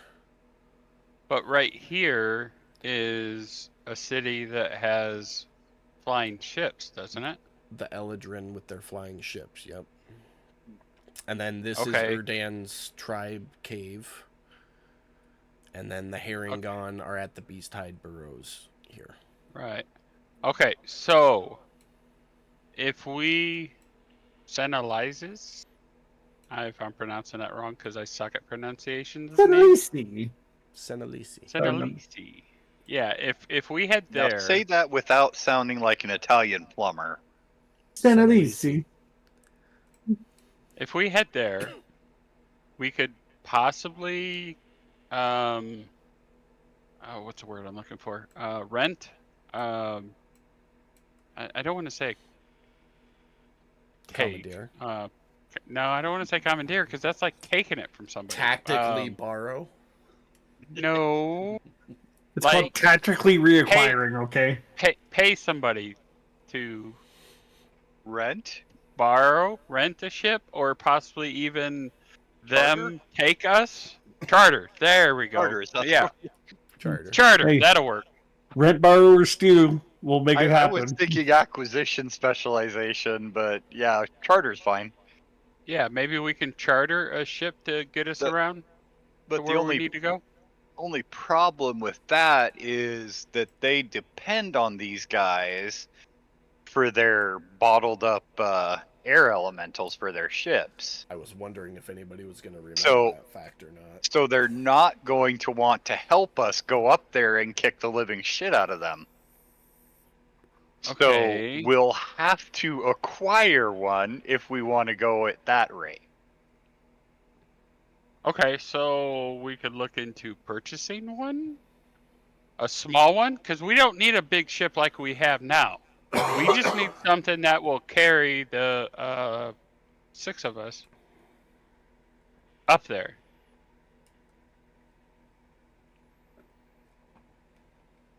Now, we could go to Senelisi. Go hit Erdan. Go hit the Hopagans.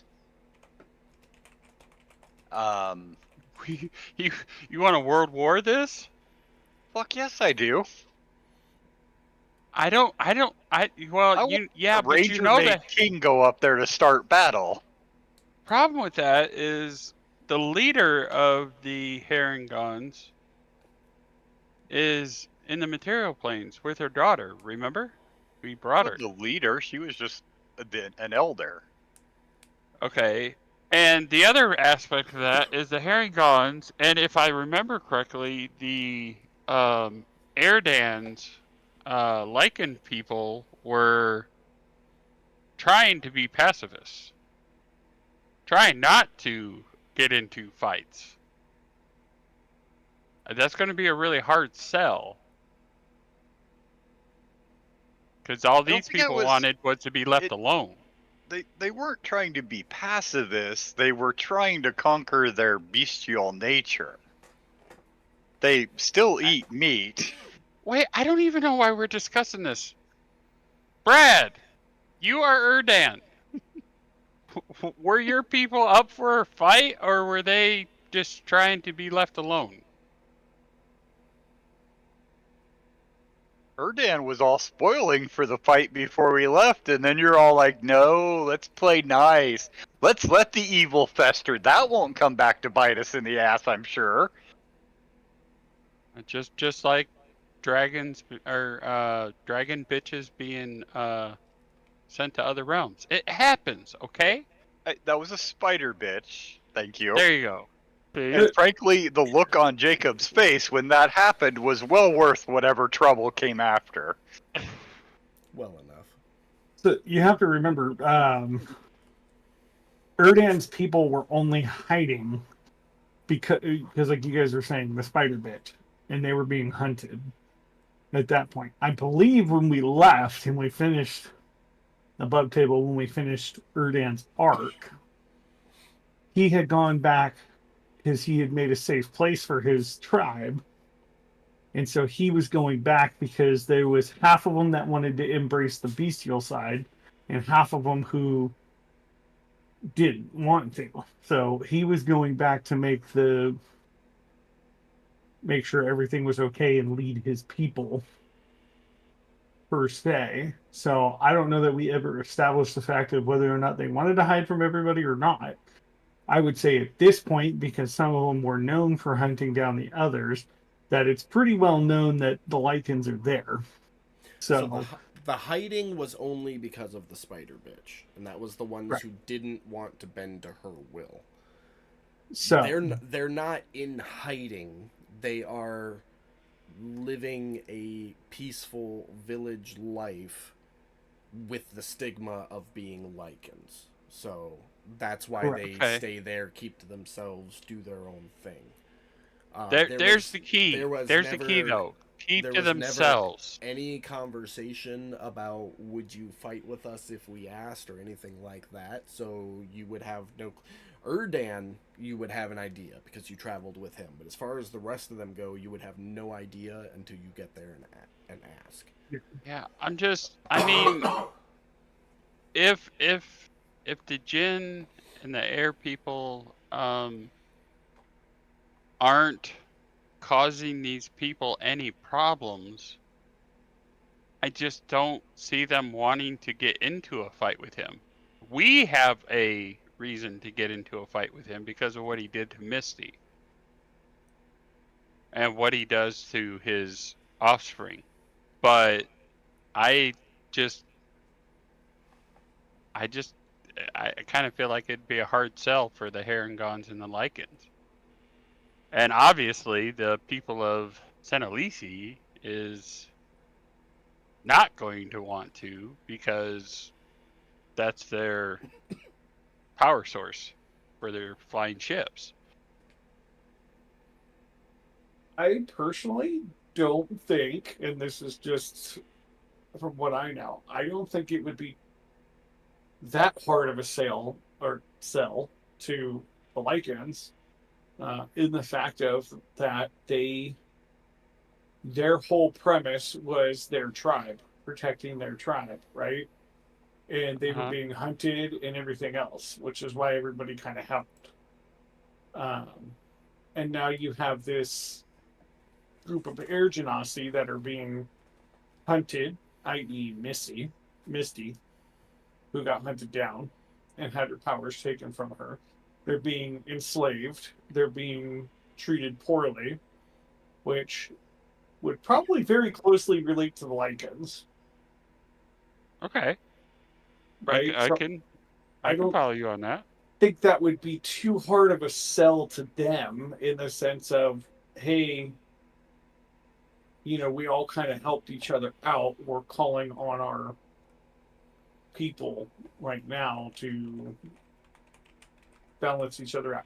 You're not asking them to go completely and totally, utterly obliterate this group that this Jinn is in control of, right?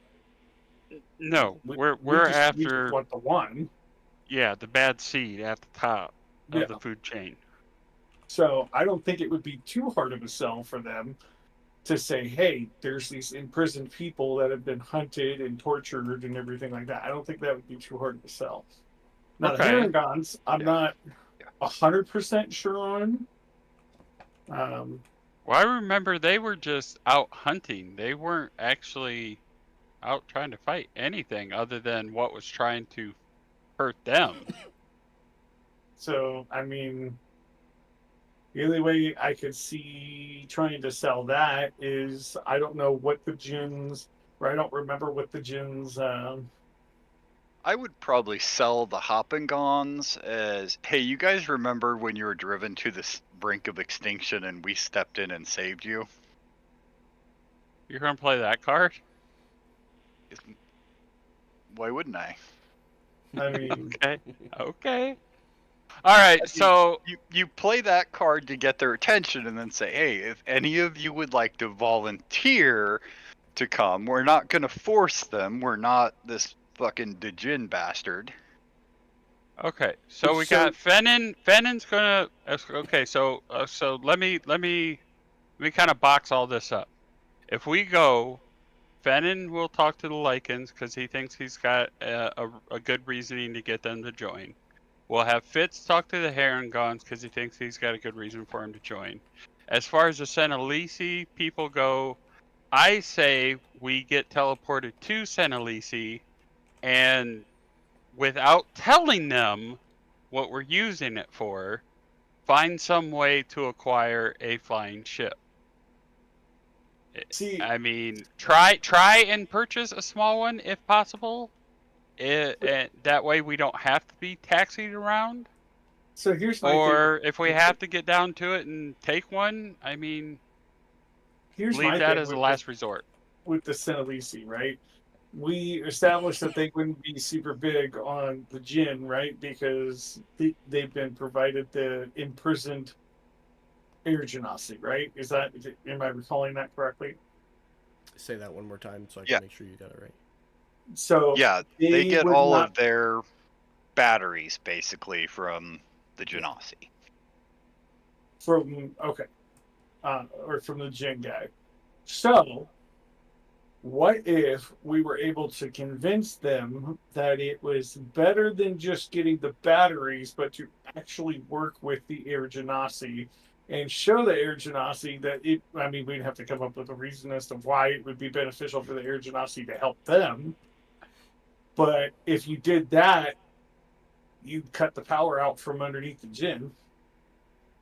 That's right. That's great if it works. If it doesn't, it's going to fuck us over completely. Yeah, and I'm not saying that's something that we do like right off the bat. That's not what I'm talking about.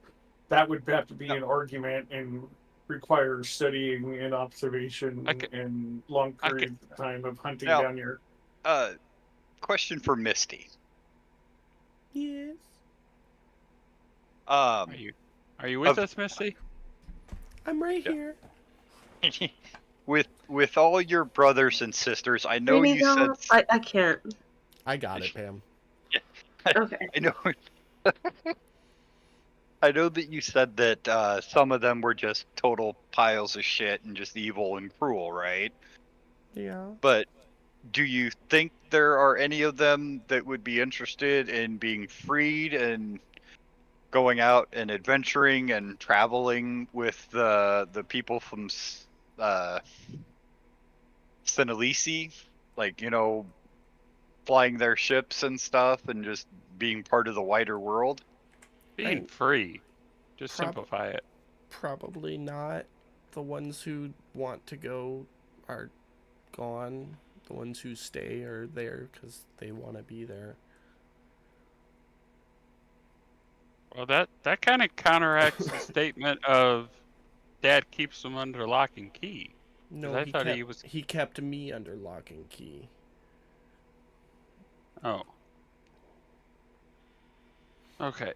It's Why it's those- been a long time since this conversation, so Yeah. A very What- long time. Why was it just you though? I don't remember. You can give me the Cliff Notes version of it. The Cliff Notes version of it was the half of her that's not an elemental is different than the half of all of her Genasi brothers and sisters. Meaning, well, Meaning they're all like half elven, half elemental, and she's half something else. Not elven. well, then But there was never any clarification beyond that, so that's all you get. well, I still say that our first step is acquiring transportation. So I still say our first our initial drop off point in the Feywilds needs to be Senalisi to get a ride. fair. And I- we can hash out the rest as we go. But I say that's step one. Get there, figure out a way to get transportation around because we got to get up to the island somehow.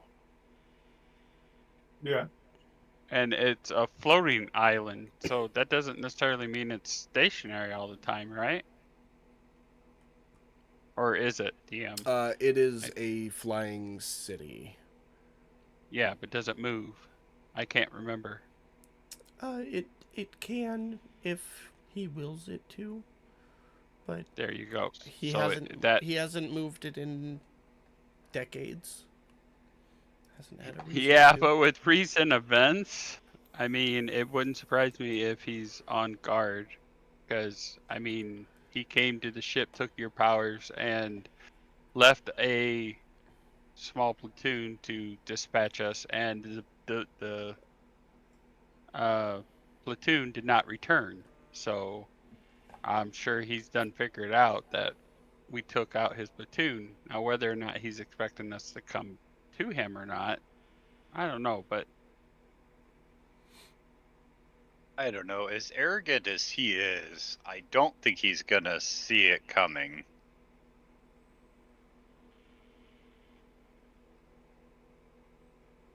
okay. Well, either way, let's if we're all in agreement that we at least need to get transportation there.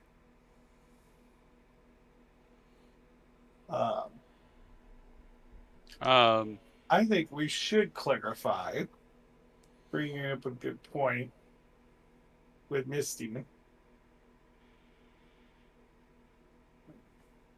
So I'm going to approach this from Fennon's perspective. He heard her say, "Hey, you were the only one that your dad kept under lock and key." So his question then to Misty would be, well, why are you the only one that he kept under lock and key? Which would then bring us to the Cliff Notes version of what Jacob gave me. So that's how I'm getting to my next question, just to clarify for the viewers and for the DM and everybody else. So I'm not just jumping into something. But Fennin wants to clarify with Misty of, again, why just you? What makes you so special to the extent of that he would come and hunt you down on a different plane? Because I was basically a runaway slave, and he doesn't like it when his slaves run away. There's nothing special about me. Yes, you can make an insight check. Yeah, Okay, first you already of knew all, where I was that going is with that. bullshit. You are very special, Misty. Godric, can you hit me with a little bit of guidance, pretty please? Not Yeah, with I that can do shit. that. That ain't gonna fucking Yeah, work. no. And in a moment scenario like that, guidance wouldn't, like, if you're giving it to yourself, that'd be one thing, because you know you're about to ask Yeah. a question you're looking in deeper on. But yeah, as far as you know, she's telling the truth.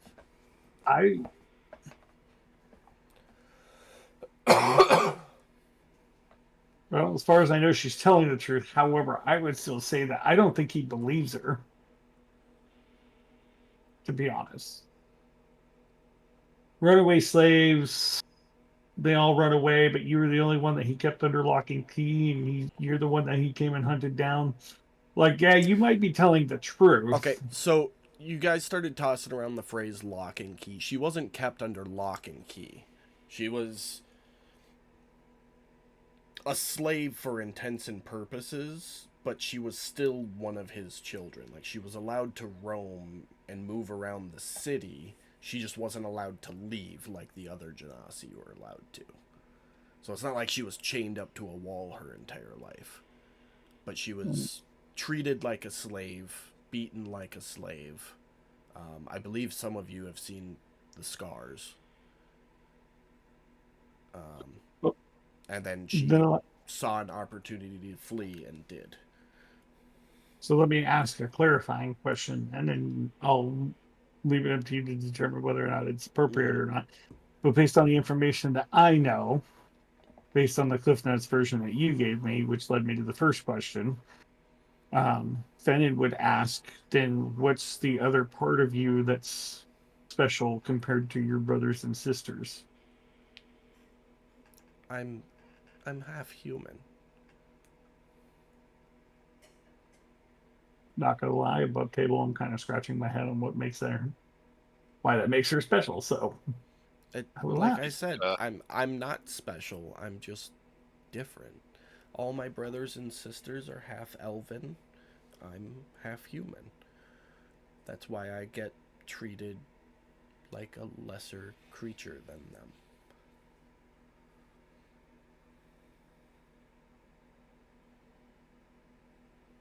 I mean, is I understand you're after lots of information from her here, Fennin, but is this a discussion we can have while we're en route? yeah, I mean, we can. Okay. It's a discussion open for anybody. I'm just trying to gain insight on to something that we could use to maybe gain a foothold on this guy. That's I'm not saying not to continue this line of conversation. I'm just saying let's do this while we were in motion. Okay. Look The at the wizards wizards have and definitely go. been standing there with the material components to cast a plane shift, like watching them back and forth, waiting.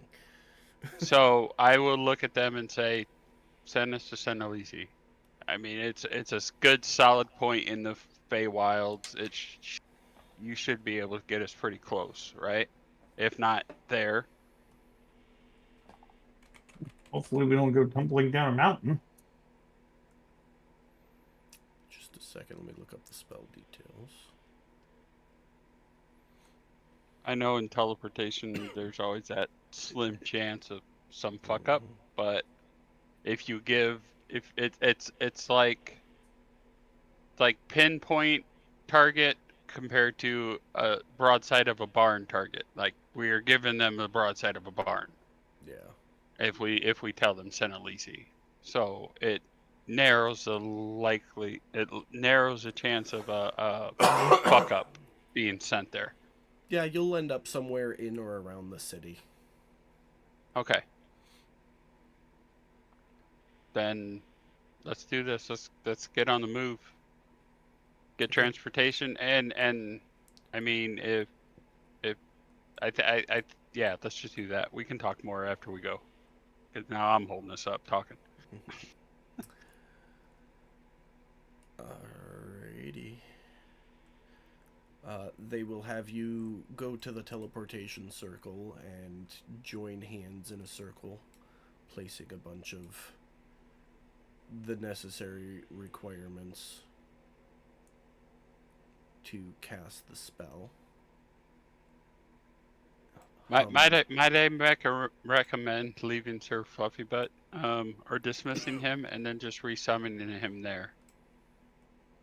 One less body that needs to be transported. Oh, we're good. We can do up to 8 people. Oh, okay. There's only 7 of you going, so you're good. Okay. Alright. As the spell goes, it feels very much like when the ship passed through rifts, just slightly more controlled. Miss Holly, I need you to roll a straight d20 in the chat box for me. She's not casting. No, she's not. But like the arcane mage's place on Brawl, large amounts of arcane energy cause her to flare sometimes. Oh, gotcha. Okay. At the DM's discretion for dramatic. That's okay. And a moment later, you all arrive near the entrance gate in Senelisi. You stand looking, breathing in the crisp mountain air, watching the ships fly in and out of the dockyard. And then you hear the alarm bell ringing from the tower. Ding, ding, ding, ding, ding, ding, ding, ding, ding, ding, ding. You see Eladrin starting to gather with their crossbows. And in a moment's notice, you are encircled.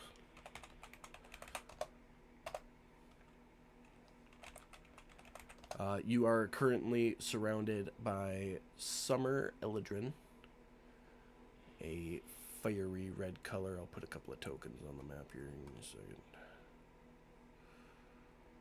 Hey guys, how's it going? In the meantime, I lean over and whisper something to Fitz. Okay.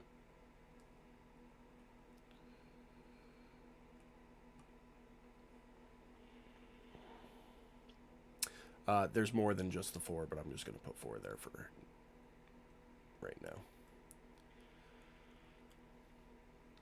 As Fitz speaks up, one of them will step forward. How did you get past our guards? Teleportation. I don't have time limits. So Planar shift. We actually came here from a different plane. And what brings you to Senelisi? We came to see some friends from the Hoppingons and some friends from the Lycanthropes, and we've been here before. We were hoping we could possibly obtain some transportation. Who did you speak with when last you were here? You are not good gonna question, make me try and DM. Who did remember we that. talk to? You tell me.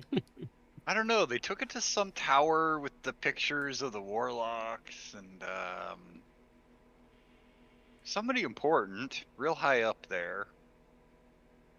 I'm pretty sure it was the head of their guard. Yeah, but wasn't it like an elder too? There was like a No, couple not of them. not at Senelisi. Senelisi was just the guard. The head of the guards. I don't think I have my notes for here anymore. Yeah, it was whoever the Papa Smurf version of your guys' culture is. Right. Yeah, it was. I know it was a village elder. I don't remember his name. I think I had it written in like my day-to-day notes. So we're going to call him Hall, because I have a bag of Hall's cough drops in front of me. Okay, Hull. That works. Yeah, it was Hall. And what are your names? Godric? Fitz? Fitz. Stand fast. Miss Holly? The She was here. captain who is speaking will turn to one of the other guards, who turns and runs off. He returns about 5 minutes later with Hall, a wonderful spring eladrin.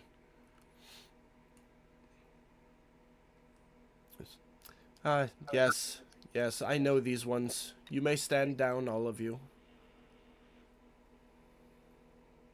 Hey. They relieve and go back about their duties, most of them at least. Good to see you again, Hall. Yes, it has been some time. How fared your journey? Honestly, we're still on it. And unfortunately, we cannot bring our ship with us here to the Feywilds. So we need to obtain some transportation while we visit for a day or so. I see. Well, all business in due time. Please do join me. Hospitality must be observed. Dinner is served. And he will gesture towards the castle-like building in the center of town, as if for you to join him. Yeah. I mean, I have no reason to say no. Does anybody Quick have a question. reason to say no? Yeah. And this is towards the DM, more of like a fan memory question of,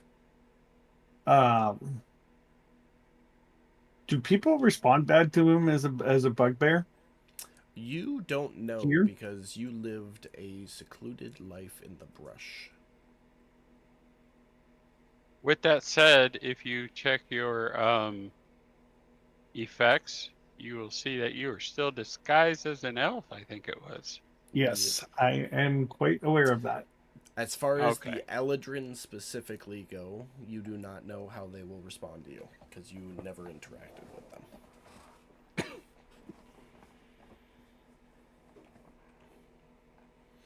Yes, I'm going to stay elfin for the moment. He will bring you all into the castle, into a diving hall. You'll all notice, those of you who do know, the architecture is very, very similar to normal elven architecture, almost as if they're related on some level. And you sit to a fine elven meal. Very, very vegetarian, vegan style, as elves do.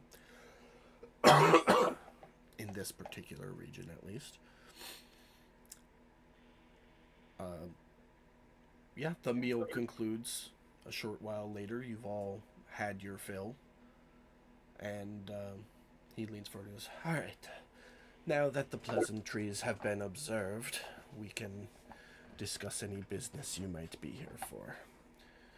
He makes a hand gesture, and the two guards that were standing by the door turn and leave the chamber. He goes, "Now, what is it you need?"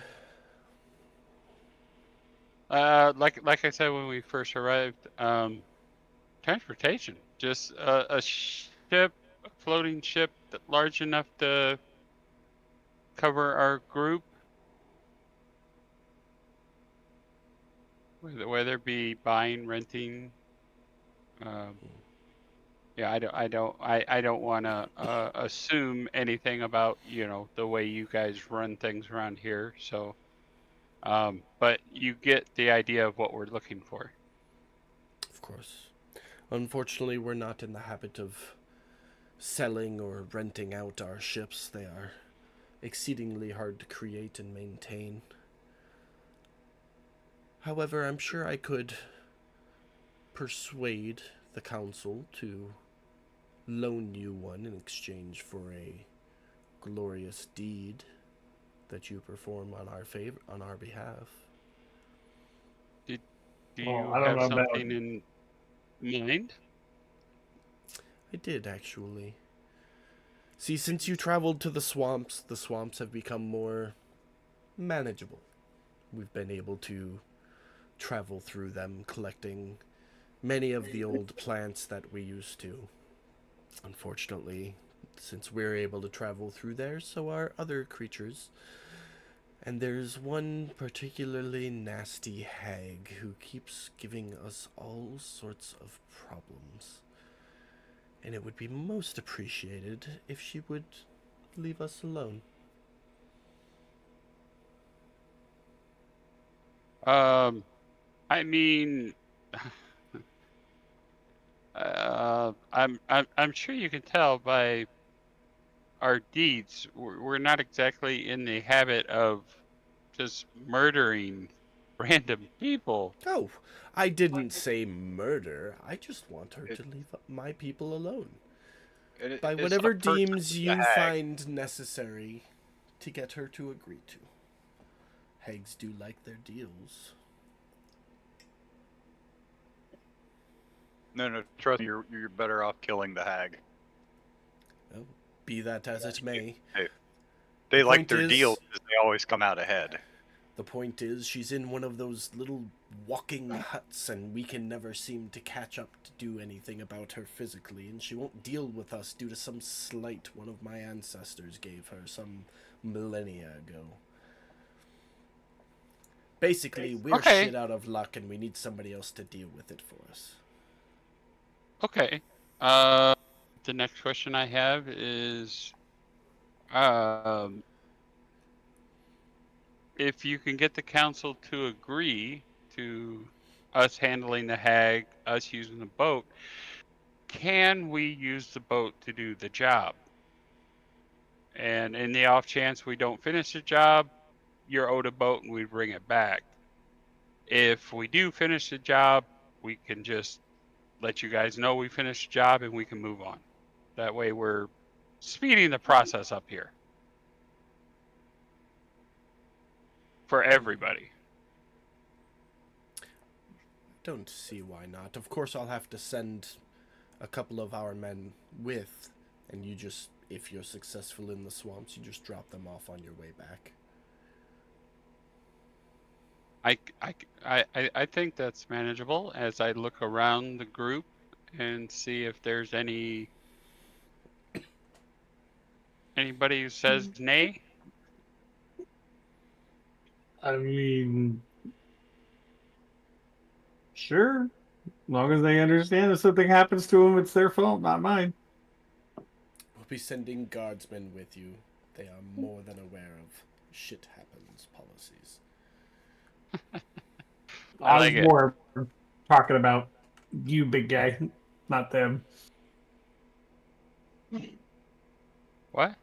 He's not pointing at you. He's pointing at the other Eldrin. Oh, Hole. I'm like, what? All right. Well, you may rest here for the evening. It is late. My guest, of course. I will speak to the council tonight, and we'll have a for sure answer by morning, but I see no issue with it.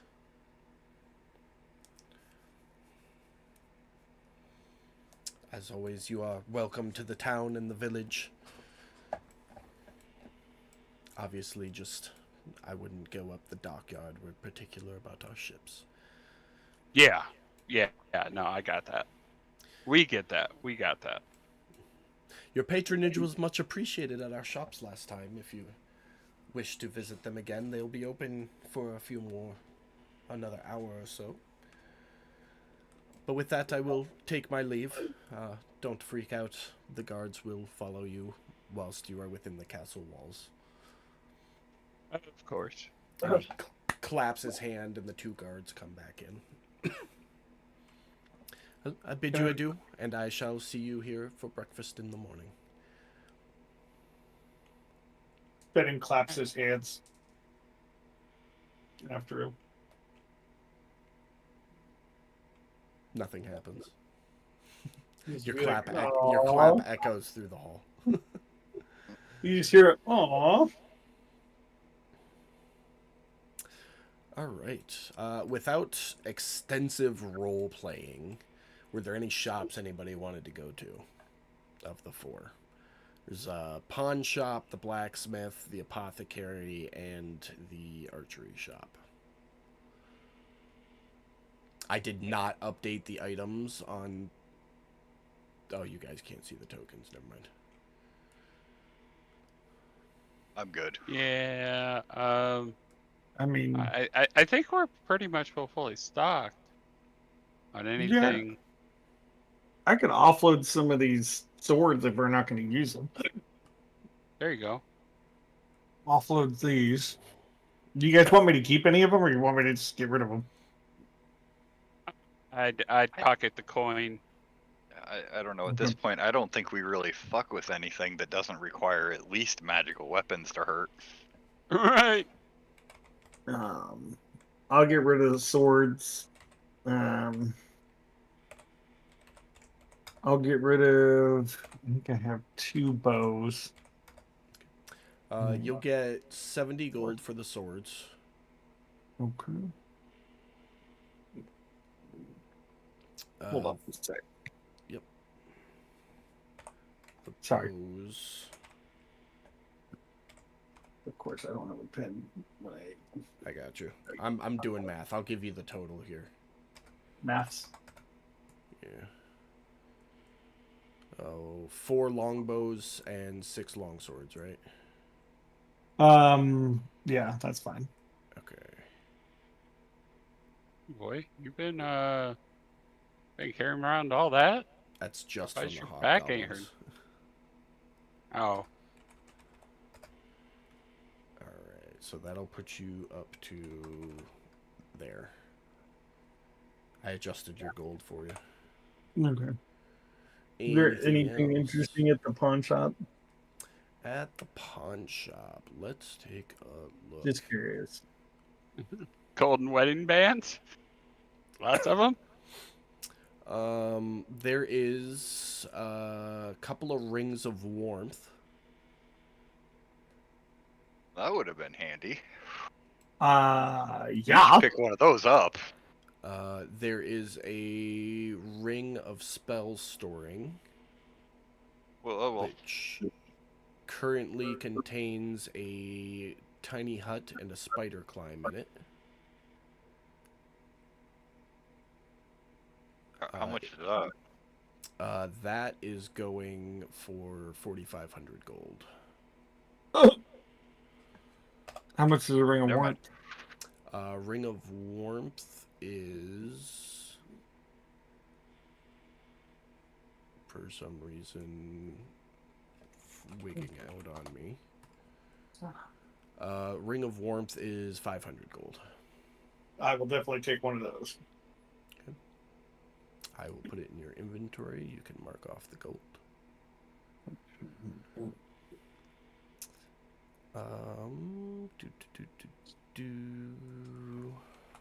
What else is in here?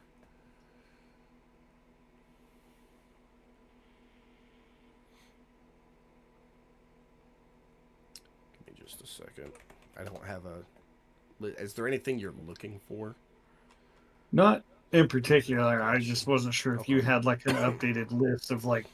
No, I didn't expect you guys to come here, so I didn't update the inventory items. So,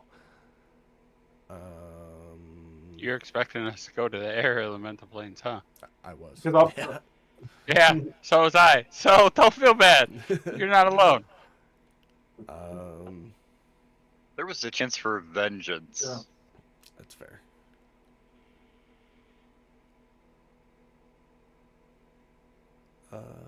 Yeah, I mean, unless there's anything in particular you're looking for, that's really it there.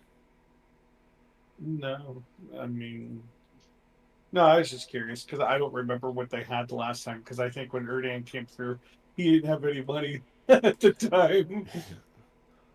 Yeah, no, they didn't have a whole A- lot.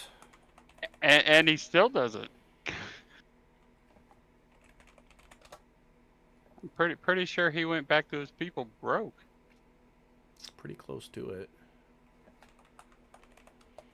We didn't make any money when we were there the last time. This money came from elsewhere.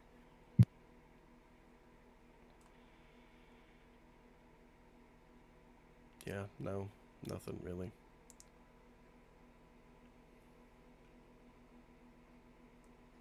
Oh, damn, that room required a tube. God damn it. Sure diddly does. Oh, well. You fully stocked Yeah, already? Yeah. but that's okay.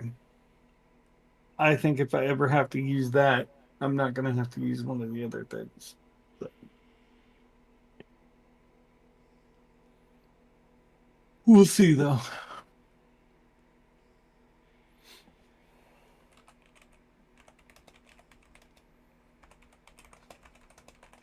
But yeah, I think that's all. I'm good.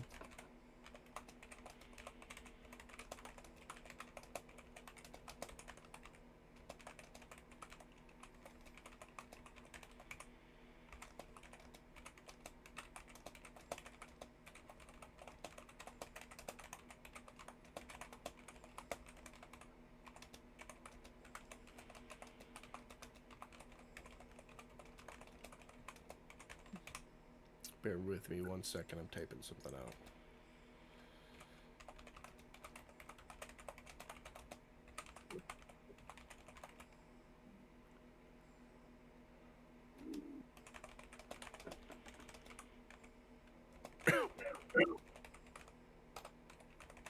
Okay. If nobody else has anything, going once, going twice. Nope. All right. Not going to give you guys a long rest because I don't think anybody's used anything, but you do get a long Negatory. rest.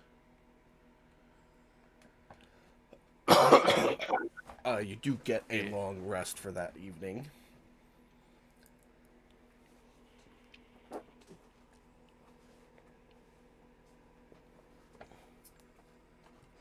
And when you wake up and head to the chamber, Hall will be sitting there eating breakfast. Good morning. I hope you slept well.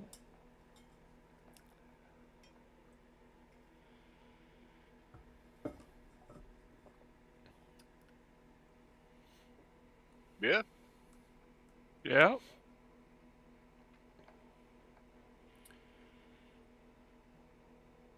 Oh, yeah, if you did prayers or anything. Okay.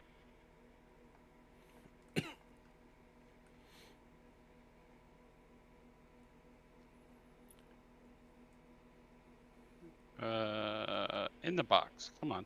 It jumped out of the box. Okay. There you go.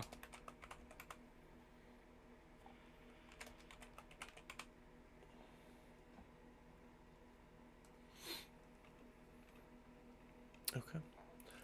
Your prayers go unanswered. You do both feel the warm tingle of your deity, though. Heard but not responded, essentially. Okay. I'm sorry if I seem distracted. I did not expect you guys to come to the Feywild, so I'm like trying to prep and play. And yeah, it's chaos over on my end right now.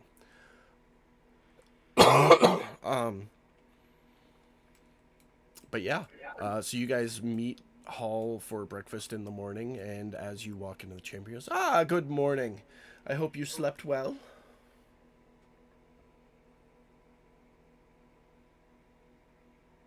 Yes. Yeah. Totally. Wonderful, wonderful. Please be seated. Eat your fill. You have a long day of travel ahead of you. The implication there, of course, being I was able to convince the council of your worthiness. So, eat your fill. I will introduce your guard, and then you will be on your way. Appreciate your assistance, Hall. I appreciate yours. Anything to get rid of this blasted hag. Have you ever dealt with a hag before? Quite the nasty things. True enough.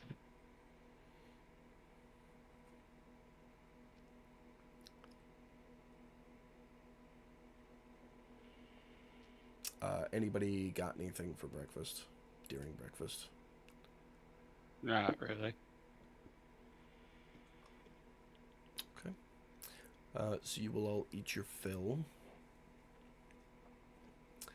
You will be introduced to the two summer eladrin that are currently on the map. One is named Rel, and the other one is named Eve, because I saw the word relief on my cough drops, so that's what their names are. Don't judge me. And then I'm Hall. judging you so hard. Dude, I swear that's how I come up with 90% of my character names for NPCs. I look at what's in front of me and make a name out of whatever is sitting here. No, I'm here for it. I am here for it. True that.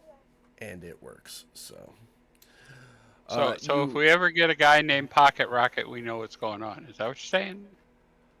Well, no, because I look for actual words that are around me, not items. And the Pocket Rocket's usually watching TV on the couch, so. Sorry, I couldn't help myself. Anyways, he then escorts you guys up to the dockyard, puts you on a ship, a little bit larger than a skid. It could probably fit about 12 people comfortably. It's almost like a rowboat to that effect. So it's not meant for long voyages. It's meant to get you from A to B and maybe take a little bit of supplies with you in the process. So with all of you and the two Eladrin, there's one spare seat in the boat. But the ship will take off.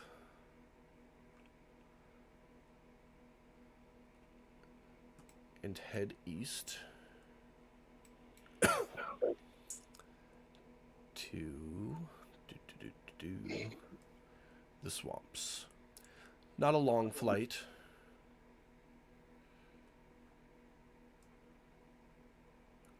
Probably about 2.5 hours-ish at most. But the ship will come and put down in the swamp here. The Eladrin will inform you that the hag is seen mostly around this area. Not sure exactly where it is, but look for the walking hut and you'll definitely find it. And they will be circling above. If you need anything, signal somehow. Yeah, I'm sure we can figure out a way to signal. Fireball.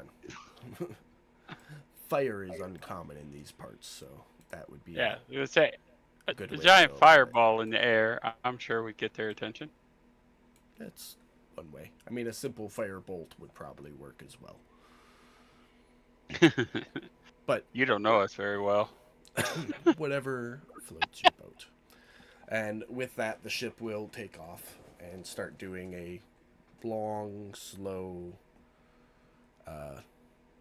circle around the area. What do you guys want to do? I mean, this point, I figure we're just walking around looking for the hag.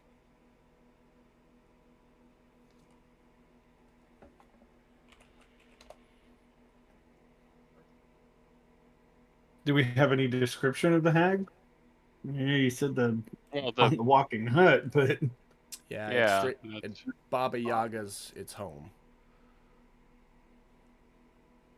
Because I know how much Fitz loves his cult fiction shit. I do.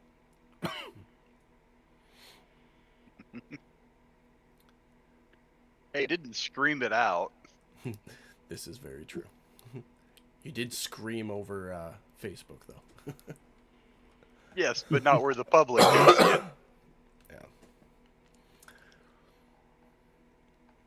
Yeah. All right. Well, if we know what it looks like, Fennon is going to set forth doing his thing because this is his neck of the woods. It sure is. So you guys just pick a direction and go, or are you putting some rhyme or reason to this? What do you... Paint me a picture with your words. Well, with this brushstroke, I'd like to do this. But a happy little tree right here. I'm going to give you this and see if I can get anything out of it. See if I notice any tracks or anything on the ground. You notice a lot of tracks. Okay. It For is gigantic chicken tracks. Do you say chicken tracks? Yes. That is what. Yeah, that's what I was thinking myself. I'm thinking if this is Baba Yaga's walking house, then I'm assuming anything that looks bigger than normal tracks. It's gonna leave a wider, deeper impression. It'd be super obvious, which is why I rolled perception rather than investigation. Well, they aren't chicken tracks, but there are definitely some significantly larger tracks that you find heading east from where you guys got dropped off.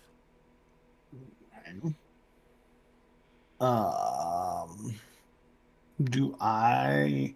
So I guess I should ask, being from the Feywild, am I familiar with hags in this area? You are not, because you've never been east of the mountains. Okay. No. Fuck me, You're then. a tree dweller. Mm-hmm. Fuck it. All right. Well, all in favor of following these big tracks that I found going to the east, say aye.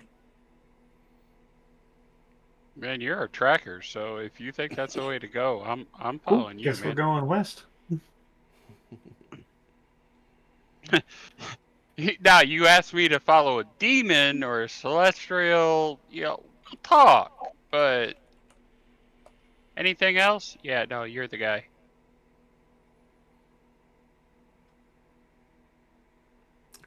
Yeah. Survival for that. I don't know if that's what you want, but I think I remember being... Oh, you have no issues following the tracks. They are pretty huge. All right. So you follow the tracks heading east. It gets boggier. There are times where you have to go far left or far right to avoid getting bogged in.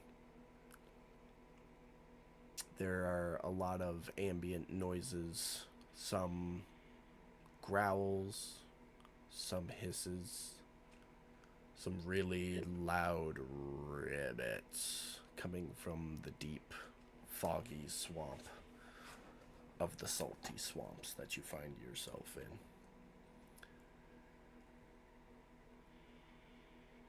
But you continue following this tracks. Whatever left them clearly had no purpose in hiding them. Everybody go ahead and make perception checks for me as you move along.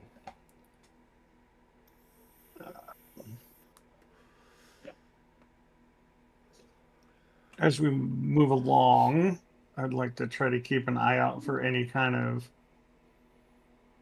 flora that I would recognize as being beneficial.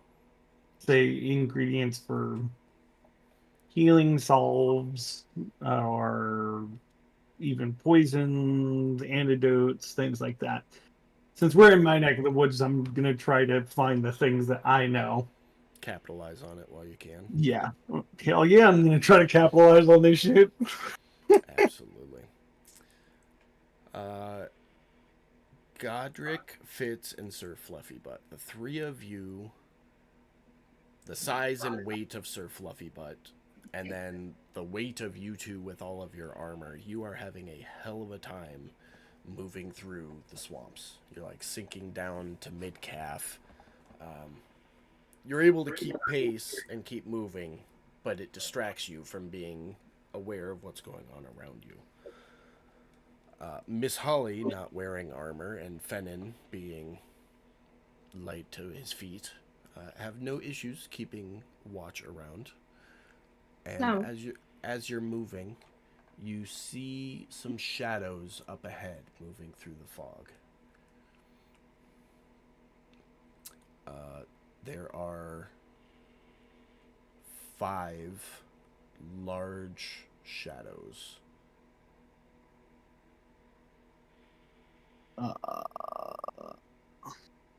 I will specifically, I would definitely point that out to the group. Specifically use the word huge for creature size reference. Fair.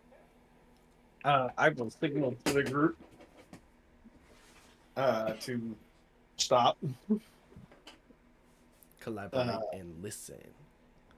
Sorry. Coming closer and speak very softly and quietly, knowing the hunting abilities and being somewhat familiar with the fauna of the Feywild. Not necessarily of the swamps, but of the Feywild in general. Speaking quietly, letting them know that there's 5 big ass shapes, which usually doesn't mean something good. Yeah, probably just those frogs we keep hearing. So I'm gonna go up and check it out if you guys are cool with that. Don't get swallowed. Not gonna go. Well, I'm not gonna go outside of eyesight, if that makes sense. In the amount of time it took you to relay all of that, 4 of the large shapes have disappeared deeper into the fog. One of them still remains. Okay. Well, there's only one, so let's go see what it is.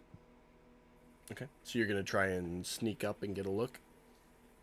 Yeah, I am. I'm gonna flip my hood up and move quietly up. Let's see if I can get a look at it. Okay. Go ahead and make a stealth check with advantage.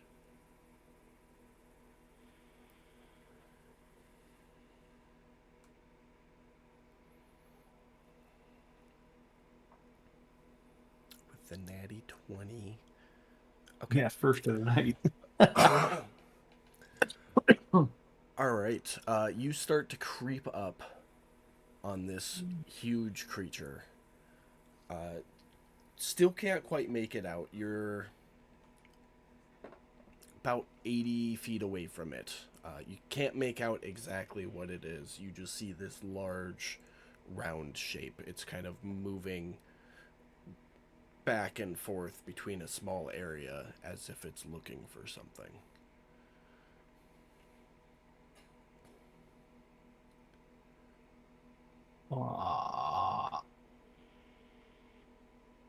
I will study its movements and see if I recognize anything based on its movements or patterns. Make a nature check.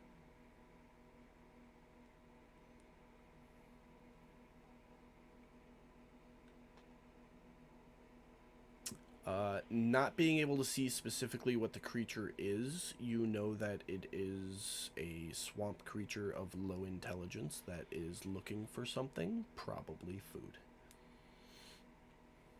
Okay. All right. Well, I would quietly go back to the group, then relay all that information to them. Okay, make another stealth check.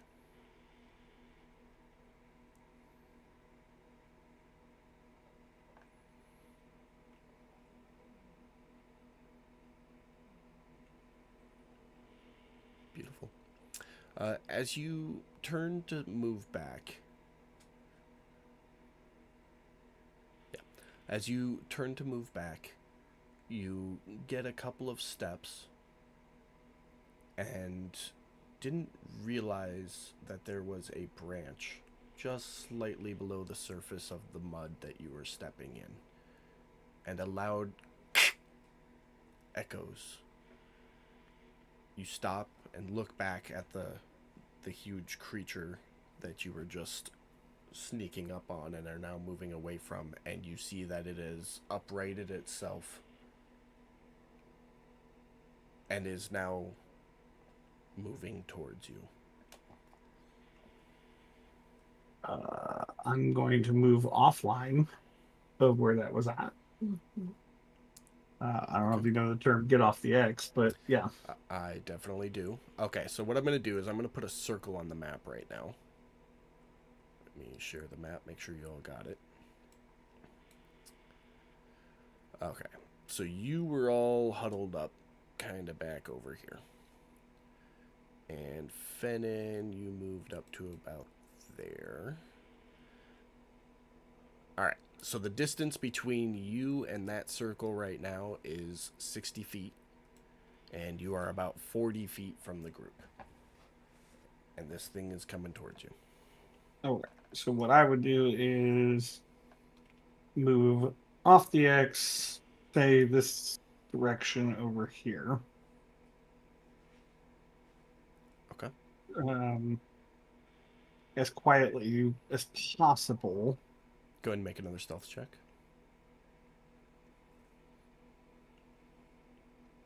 Where's my stuff at?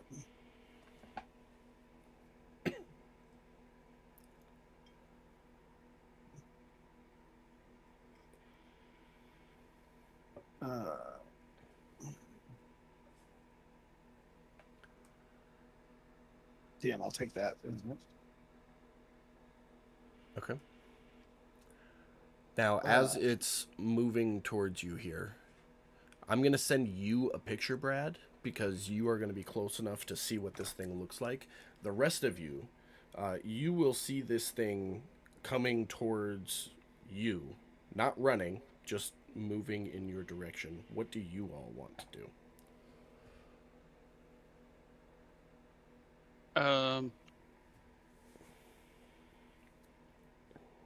Pull out my sword and shield Yeah, that's what I'm thinking. and hop on Sir Fluffy Butt as he takes to the air. Okay.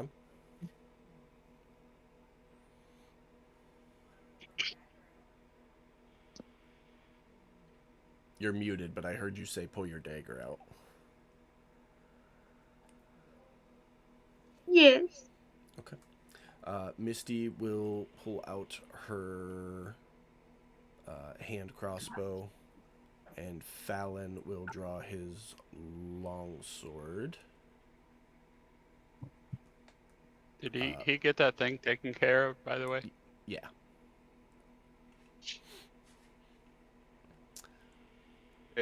And I assume we're looking at that little pink circle thing there. Yep, it is just far enough in the way in the fog that you guys can't make out what it is. It is just a huge-sized creature walking towards you slowly.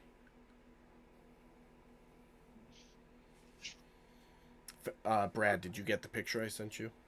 I did, and I have something as soon as it is available.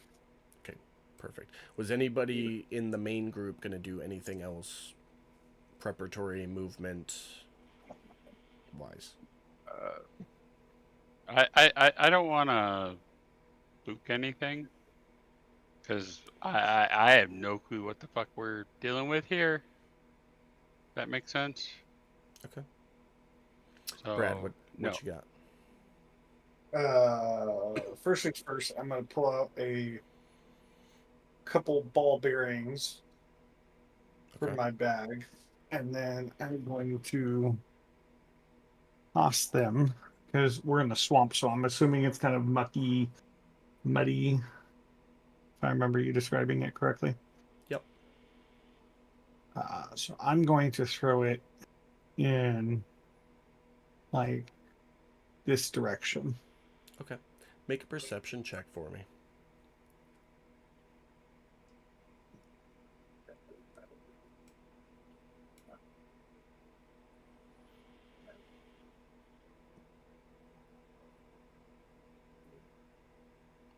Beautiful. As you turn to throw, which is successful, and they let out a clang, you see over your shoulder 2 more behind you. Kind of here and here. Doing very similar. And when the ball bearings go, they start to move. I need you to make another stealth check for me. Because they are going to pass very close to you.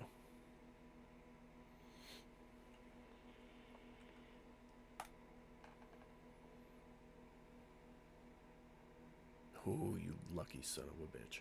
I know. I know you're 20 coming in hot. That one right next to you rolled a 29. Just for the record. Yes. Having thrown the ball bearings... Oh, I need one more on here. Hold on. Okay. Having thrown the ball bearings, the 3 of them are now moving in that direction. They are close now. They are within like 15 to 20 feet of you, looking for what just made that noise.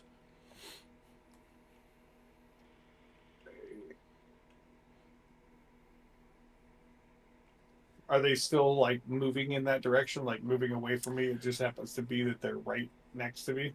They're kind of doing like a search thing now. So they don't know exactly where the noise came from. They just know it came from this general area. So they're in that area, kind of moving around, looking for anything. Oh, all right. Jesus. Probably gonna bite me in the ass, but I'm gonna try to move very quietly away from them. Okay. Not like that another, didn't bite me in the ass last time. Give me another check at advantage.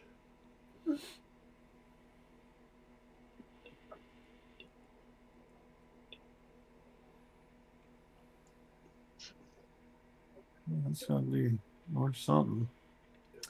You are able to slowly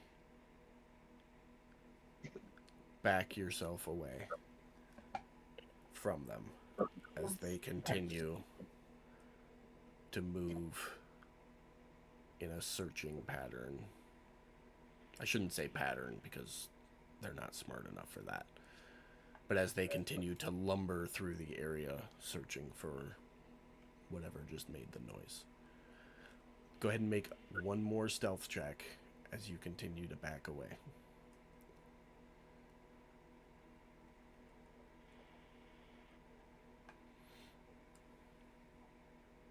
Whew. By 1 fucking point again. You find yourself back with the group. As these 3 creatures, well, 2 now, one of them has disappeared into the fog. 2 of those creatures are on the very edge of your vision within the fog. So probably 120 to 150 feet away from you.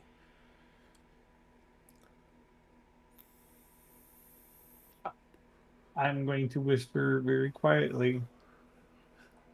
Yeah, we don't want to fuck with those. Don't know what they are, but we don't want to fuck with them. Okay. Did they look like they were the things that made the tracks? Yes, very much so. Okay. Having been within 15, 20 feet of them, you can confirm that these things are what was leaving the tracks that you were just Yep. following. So those tracks, yeah, not what we're looking for.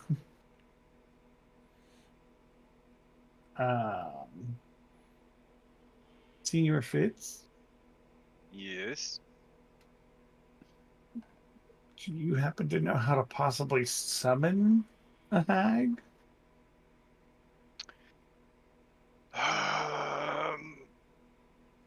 Well, there's a couple different theories. You can be young and beautiful and happy. That usually pisses them off and brings them around. Well, none of us fit that quality. Oh, I mean, he is part angel, so he's got the pretty part.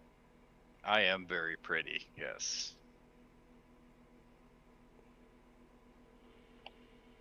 And I mean, then the other thing is kind of not wanting one to be around. They're pretty much evil, vindictive, hateful, twisted. there's nothing specific that attracts them, other than being good looking. Keeping an eye on the huge shapes as you quietly whisper, you can see them wandering farther away and disappearing into the fog. You can still hear them in the distance, but they're not close enough where you can see them anymore.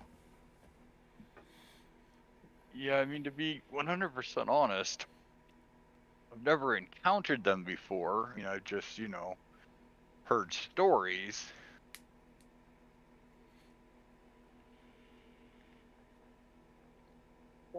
And, I can try to use my orb. Just saying. Wait, what does your orb do? Well, that wouldn't summon them. The orb is a communication device. It's a scry. You can Right? scry if Oh, you have a the crystal scrying ball. orb. Would that? It might not be work, able to? but hey, it might. But will that let the person you're scrying on? I mean, is there a way for the person you're scrying on to know you're scrying on? Without me speaking, I don't think so. It's just like me seeing. Give me a second. I'm trying to.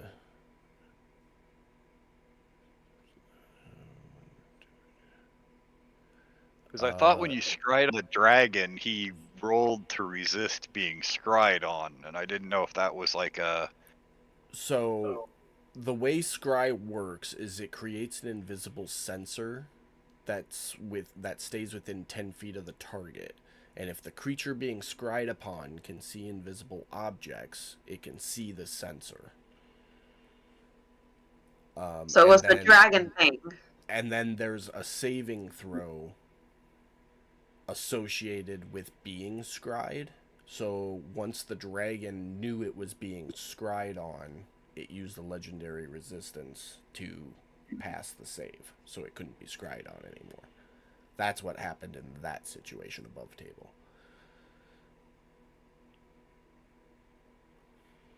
I don't know for sure if hags can see invisible.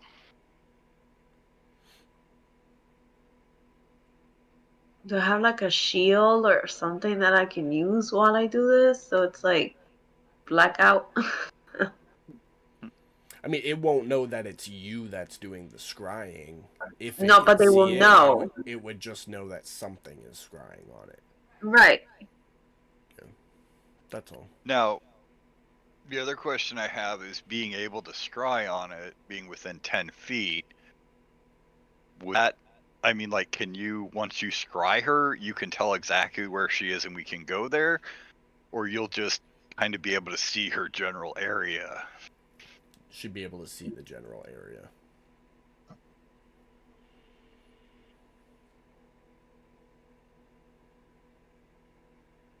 You have to know who you're looking at, or are we running the risk of just picking up any hags that happen to be in the plane? So above table, the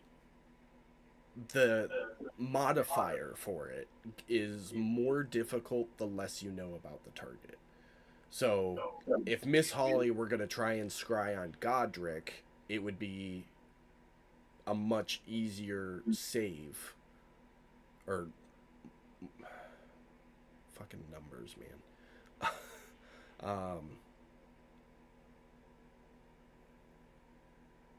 So Yeah, no, technically, it would be easier for Godric to pass the save DC for Miss Holly to be able to scry on him than it will be for harder, easier. I don't know. It's one way or the other. The The hag more is going to have an the easier time to pass it because we don't know much about her. If she yes, knows more about now the hag, then it would be harder for the hag to pass the check. correct. here's a thought. We don't need to spy on the hag though. We need to spy on the house on standing on legs. Mhm. And there can't be too many of those running around. And the house, I'm pretty sure, is less likely to see something invisible than she would be. I mean, at this point, fuck it. We don't really have any idea where to go, so fuck it, scry them. I mean, we Yeah, I were mean, searching for a house. on legs. I thought. We are, A walking house, specifically. Yeah. but I mean, in theory, that walking house can be anywhere unless we're just going to start wandering through the swamps. But quite frankly, this is the Feywild. Everything wants to kill you in the Feywild. But we will leave it there and pick that up next week with what you guys want to do. Sounds like you're going to scry, but we will do that next week when I've had time to prepare for it. So, thanks everybody for coming to watch tonight's stream. Sorry if that was a little rough. I had to wing a lot of that and do some prep work in the process. But tune in Sunday. We will not be with our main adventurers, but we will... I don't know. We'll be making some crew members and maybe doing a little one-shot hip pocket wonder. So tune in, and we'll see you back here next week for another episode. Bye, everybody. Bye! Bye.